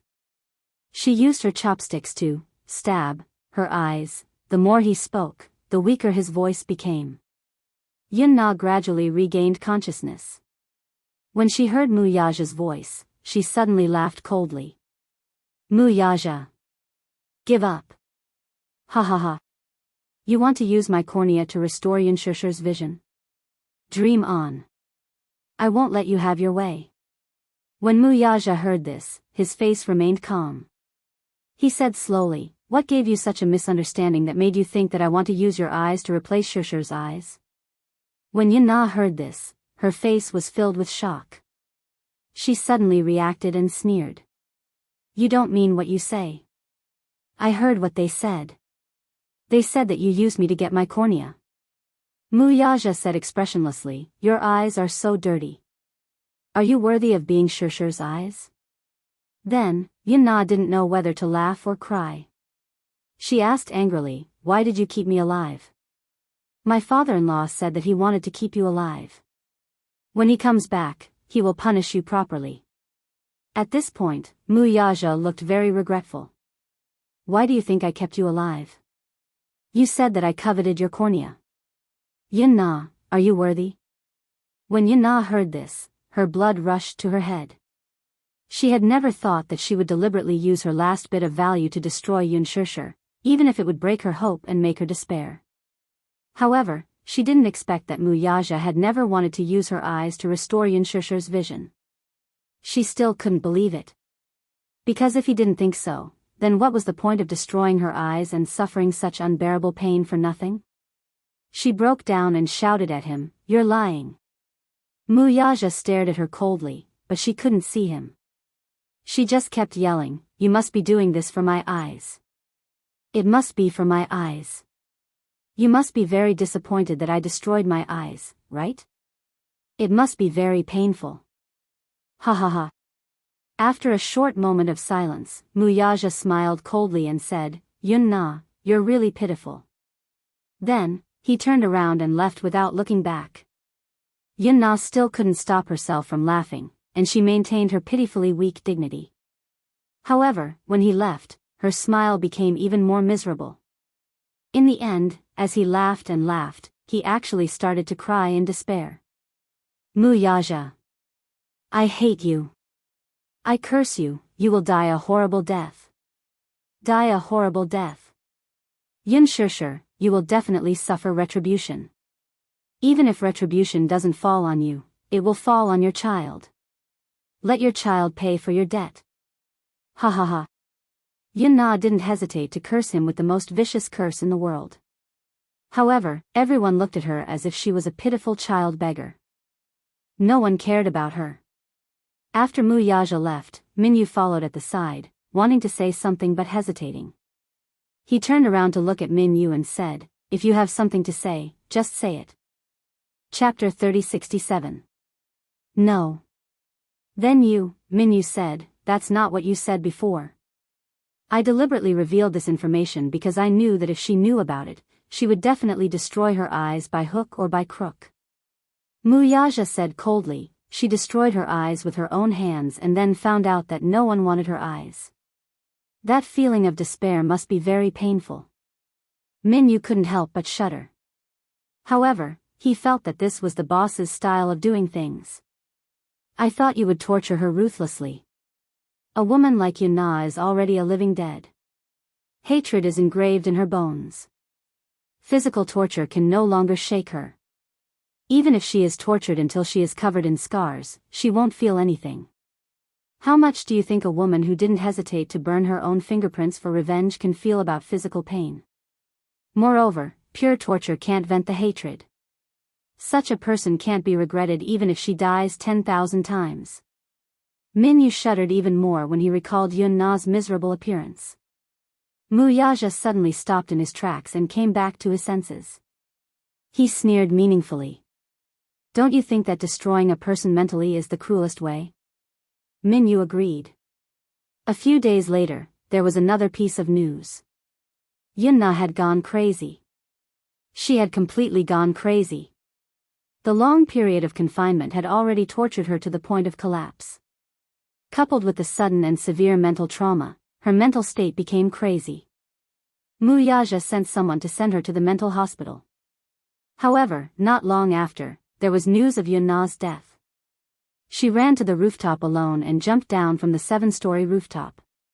She committed suicide by falling off the building. A few nurses could have stopped her, but Yun Na was crazy. If they tried to stop her, they were afraid that they would hurt the innocent. Therefore, when they called Wuxia to ask how to deal with it, he said, "If she wants to die, let her be." After Yun Na fell to her death, she hastily took care of her funeral. Such a life had finally come to an unbearable end. Naturally, Wuxia wouldn't let Yun Shishir know about this. However, the news of Wuxia falling off a building was still published by the media. Hua Jin accidentally saw the headlines in the newspaper and hurriedly went to look for Wuxia. "Didn't you say that you wanted to keep Yun Na and use her cornea for Shishir? You never intended to use her eyes, did you?" "Yes." Then, Hua Jin gasped. "What about Shishir?"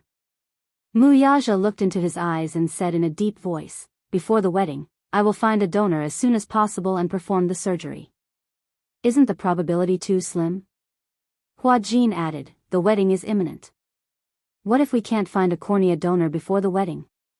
You don't have to worry about this. As for her, she doesn't have to worry about this either. I'm her man. I'll take care of it. It was hard for Hua Jin to believe that he would be able to handle this matter well. After returning to the villa, he opened the door and saw Yun Shishir sitting on the sofa, hugging Yueyao. Her face was gentle and focused. Chapter 3068. He bit his lip and seemed to have made a serious decision. When he returned to his room, he found a number on his phone. After hesitating for a long time, he dialed it. Dr. Cheng? Yes, it's me. Can you arrange for the surgery immediately? Yes. I've made my decision. This doctor was the authoritative expert that Hua Jin had contacted.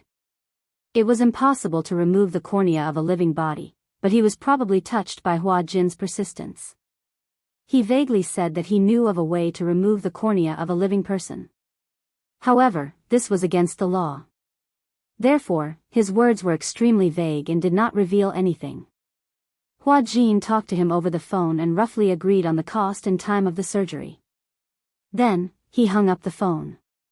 He sat on the bed and pondered for a long time.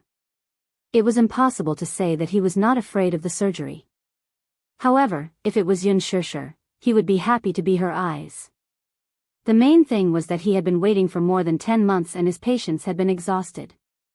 If he really had to wait for a cornea donor, he didn't know how long it would take. Hence, he thought that he might as well use his own cornea. Hua Jin stood up and walked to the door. When he opened the door, he saw Yun Shishir standing at the door. Her eyes were empty and unfocused. When she heard the door open, she frowned and opened her mouth slightly. Hua Jin. Her voice was trembling and there was a hint of fear in it. Hua Jin was stunned. He didn't know how long she had been standing at the door and how long she had been listening to his conversation with the doctor through the door. Sis, he had just said one word when Yun Shishir raised her hand and gave him a slap. However, this slap was probably just to wake him up. It wasn't heavy, but her whole body was trembling and her eyes were red. You said that you want to do a cornea removal surgery? Are you planning to transplant your cornea to me? Hua Jin's face darkened. His fringe covered his eyes and he didn't say anything. Perhaps it was because he felt guilty that he didn't know how to respond to her anger. I won't take your eyes. Yun Shishir's attitude was firm, and she said firmly, even if I can't see for the rest of my life, I won't want your eyes. I don't want to. If you dare to do such a thing behind my back, I will cut all ties with you. Sure. Hua Jin was anxious and frightened. He immediately grabbed her hand and coaxed her nicely, Sister, I know I was wrong. Don't be angry, okay? Yun Shishir shook off his hand. She was still very angry. Hua Jin became even more anxious and hurriedly said, I just want your eyes to recover as soon as possible. Yun Shishir suddenly froze. Hua Jin knew that she was really angry, and immediately tried to please her gently, Shishir, I was wrong. I'm sorry, okay? Please don't be angry with me. I promise you, I will never mention this matter again. I won't do the surgery behind your back. But I really feel sorry for you. Didn't I say before that if there really comes a day when you can't see anything, I will be your eyes? But I didn't expect that day to really come. Chapter 3069. Do you know how guilty I felt when I found out that you had lost your sight? I felt that I must have said something bad to make it come true. I felt that God must have felt that I was too lucky to have found a sister like you, so God wanted to give me retribution, but it was on you. So, I thought that since God wanted me to fulfill my promise. Yun Shishir pursed her lips. Seeing that he had repeatedly promised that he wouldn't secretly perform the surgery, she couldn't bear to be angry. She turned around and couldn't see him, but she still tried to look at him with her eyes wide open. She said angrily, Hua Jin, why are you so silly? Do you know how hopeless it is to not be able to see anything? Hua Jin was stunned and nodded. I know. Then why are you still so silly? Hua Jin smiled. Because, you are the person closest to me. If I don't treat you well, who else can I treat well? Yun Shishir had mixed feelings when she heard that. She had thought that he was just saying that, but she didn't expect that he would really do it. She fumbled for his hand and held it. She said slowly, Hua Jin, Shao Jie said that he would do his best to help me find a suitable donor. I believe him, and you believe him too, okay? Don't do anything silly again. You must promise me, or I will really ignore you. Hua Jin smiled and nodded with tears in his eyes. Naturally, the matter of the surgery was left unsettled. The cornea issue wasn't without progress. Hurricane Group had a wide network, and even Mu Group couldn't compare to them in this aspect. Mu Yaja had also been looking for corneas. He and Gong Jia split up. Actually, it wasn't that they couldn't find any corneas, but they weren't good donors. Mu Yaja was very picky, and he didn't want just any cornea donor. Most of the corneas were from prisoners on death row. He believed in karma, so he definitely couldn't accept corneas from prisoners on death row. During this period, Gong Jia didn't return to the Gong family. Hence, this matter attracted the attention of a certain man. At the main residence of the Gong family, Gong Xiaoying summoned Gong Jia's most capable subordinate, Zhu Ke, and asked about Gong Jia's whereabouts. Previously, when Gong Jia left the Gong family, he did not bring Vermilion Bird with him. However, Vermilion Bird still knew his whereabouts like the back of her hand. After all, Gong Jia had repeatedly instructed her not to mention his whereabouts if his father asked about it. Hence, when Gong Xiaoying asked, Zhu Ke, Zhu Ke, Zhu Ke, Zhu Ke, Zhu Ke, Zhu Ke, Zhu Ke, Zhu Ke, Zhu Ke, Zhu Quebec, Gong Xiaoying knew that Vermilion Bird was a tight-lipped person. It would be difficult to pry open his mouth and ask about Gong Jia's whereabouts. In the past, no matter where Gong Jia went, he would report to him immediately. But recently, he was acting mysteriously and deliberately hiding it from him. Gong Jia deliberately kept it from him. Gong Xiaoying felt that something was amiss. Hence, he pondered, could it be that this young man is having an awakening of love and has a mistress outside? He's so addicted to her that he can't bear to come back, right? With that thought, Gong Xiaoying got a little excited. Chapter 30-70. How should he put it? As a father, he had been waiting day and night for his son to bring back a woman for him. Then, when the time came, he would have a grandson in his arms. Then, he would be elated. This kid deliberately hid it from him, but he had his own methods. One had to know that even though the Gong family's power was divided, the majority of the power was still in his hands. Therefore, Gong Jia acted without his knowledge. Gong Xiaoying naturally sent a few subordinates to investigate his whereabouts. That night, news came that Gong Jia was in the country. In the country? Gong Xiaoying became more and more confused. This kid had been running to that place for a long time. What was going on? He became more and more confused, so he sent someone to investigate carefully. It didn't matter if he didn't investigate, but his subordinates brought back a few videos. These were all from Gong Jia's trusted subordinates. Gong Jia had been wholeheartedly taking care of Yun Shishir and his cute little niece these days, so he didn't know of their existence. In the video, he saw a woman carrying a child at the entrance of the hospital. She was smiling like a flower as she got into a nanny van under the crowd support. She was surrounded by a few men, as well as two adorable snow-white boys. Gong Xiaoying recognized the man who was protecting her at a glance. He was Gong Jia himself. The other man was no stranger to him. He was the chairman of the Jianghu financial group who had caused a sensation some time ago, Mu Yaja, who had left the Mu group. He looked extremely careful and protective of this woman. His arm was empty beside her, holding her arm. It seemed that this woman and the baby in her arms were very important to him. However, there seemed to be something wrong with this woman's eyes. Her gaze was fixed in one direction from beginning to end, unfocused. The smile on her face was indescribable happiness. However, What surprised him the most was not why Gong Jia was with a strange woman with a child in her arms. Instead, it was because this woman's face was very similar to Gong Jia's. He recognized a shadow of Mu Qingqing in her. Mu Qingqing, the weight of this name that he had been yearning for was too heavy. This woman was an irreparable scar in his life. She used to be beautiful, but now she had become an unforgettable pain. Even if he wanted to forget, that name had already left an eternal mark on his heart. Who was this woman? Gong Xiaoying narrowed his eyes and looked carefully. The woman's eyebrows were like a painting, and her smile was elegant. She had a beautiful and refined face, and she was completely barefaced. Even in the high-definition video, her natural beauty was not affected. She seemed to have just given birth, but her complexion was still very good. Her fair face was suffused with a healthy red color. As for her figure, it was not too out of shape. Although her belly was still a little bloated from being pregnant for 10 months, it was obvious that she had recovered quickly and was doing well.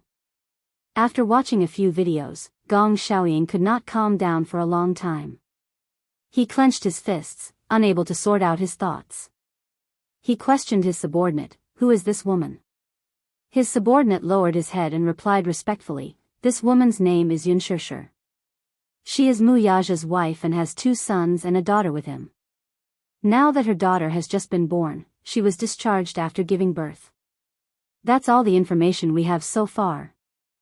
Chapter 3071. Gong Xiaoying furrowed his brows. It was as if a white light flashed across his eyes. He suddenly suspected the woman's background. "Hence," he said sternly, "investigate this woman's identity." "Yes, sir." 2 months later, Mu Yaja held a 100-day banquet for little Yueyao. At first, there was some controversy over the full moon banquet and the 100-day banquet.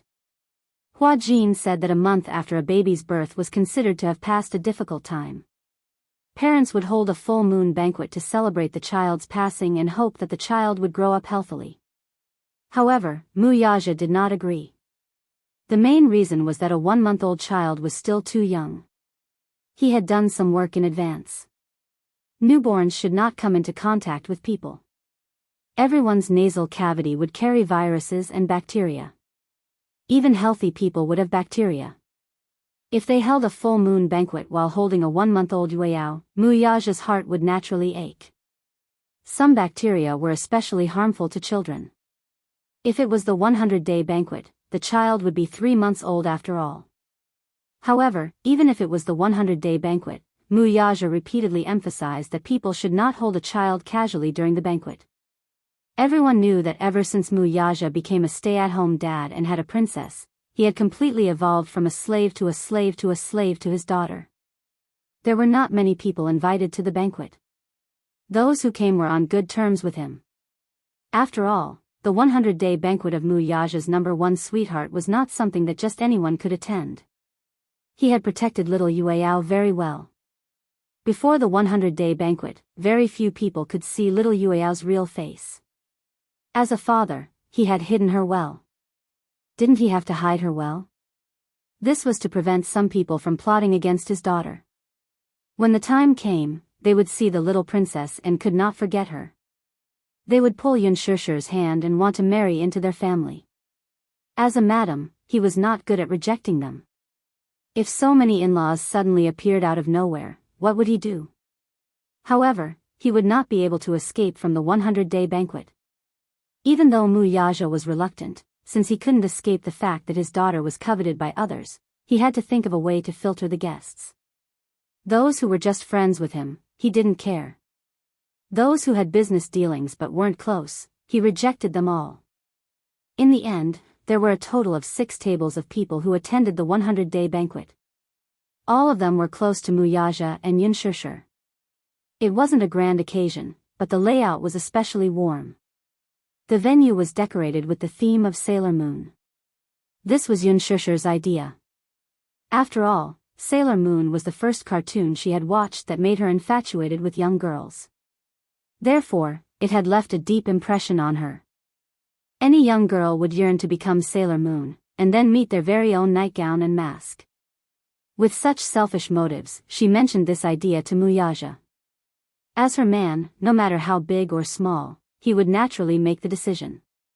Hua Jin was also very meticulous. He specially hired a bakery to make a Sailor Moon-themed table. The table was filled with exquisite and beautiful pastries. Many of the guests had brought children with them. When they saw such a beautiful table that looked delicious, they immediately snatched it up. The 100-day banquet was probably Yue Yao's official appearance. It was inconvenient for Yun Shishir to carry her, so she sat at the head of the table. She smiled and welcomed everyone who gave her their sincere blessings. Chapter 3072. When they saw the rumored little princess, some of the women brought by the guests were extremely envious. It had only been a little over 3 months. His face had not yet fully developed, but his lips were already rosy and his teeth were pearly white. At first, he was still sleeping quietly. However, when Gong Jia took him over to carry him, the little guy woke up with a start. He opened his eyes and looked at the world around him curiously. However, with so many guests surrounding her, she did not seem to have stage fright. She did not cry or make a fuss. She was born not to cry. Many people praised that this girl was not squeamish since she was young. A girl who was not squeamish was good. At the banquet, the most excited person was none other than Yu Yu. He stood beside Gong Jia. Those who came to see Yue Yao said that this little girl would be very beautiful when she grew up. He was very proud when he heard that and said proudly, "My little sister will naturally be beautiful when she grows up. She'll be devastatingly beautiful." Her mischievous appearance made many mothers click their tongues in amazement. Xiao Shui also liked little Yue Yao. Although she had not been a mother yet, it was in the nature of a woman to be a mother. Moreover, such a cute little girl, she could not help but want to hug her. She wanted to hold her in her arms and dote on her. However, little Yue Yao recognized people very well. When she reached out to hug her, the little girl ignored her and went straight into Gong Jia's arms. When Gong Jia saw this, he was overjoyed. What did this mean? This meant that his little niece was clinging to him and had acknowledged him. At the side, even Wuxia was jealous. He did not feel good. Gong Jia even winked at him provocatively.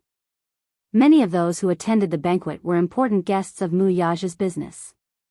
Some were in the government, and some were business dignitaries. When they saw Yue Yao, they said meaningfully that they wanted to arrange a marriage. Most of the time, the engagement would be decided during the 100-day banquet. Some of the dignitaries also wanted to rope in the Xingyu financial group.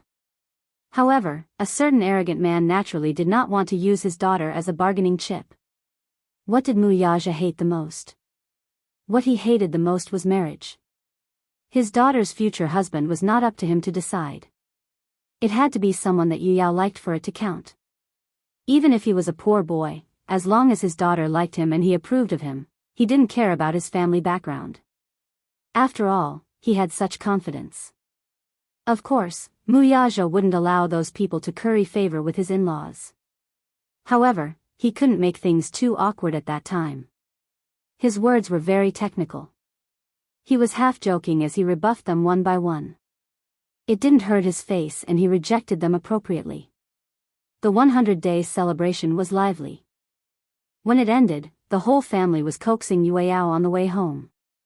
However, they did not notice the strange look on Yu Yu's face. He deliberately curled himself up in the corner of the back seat.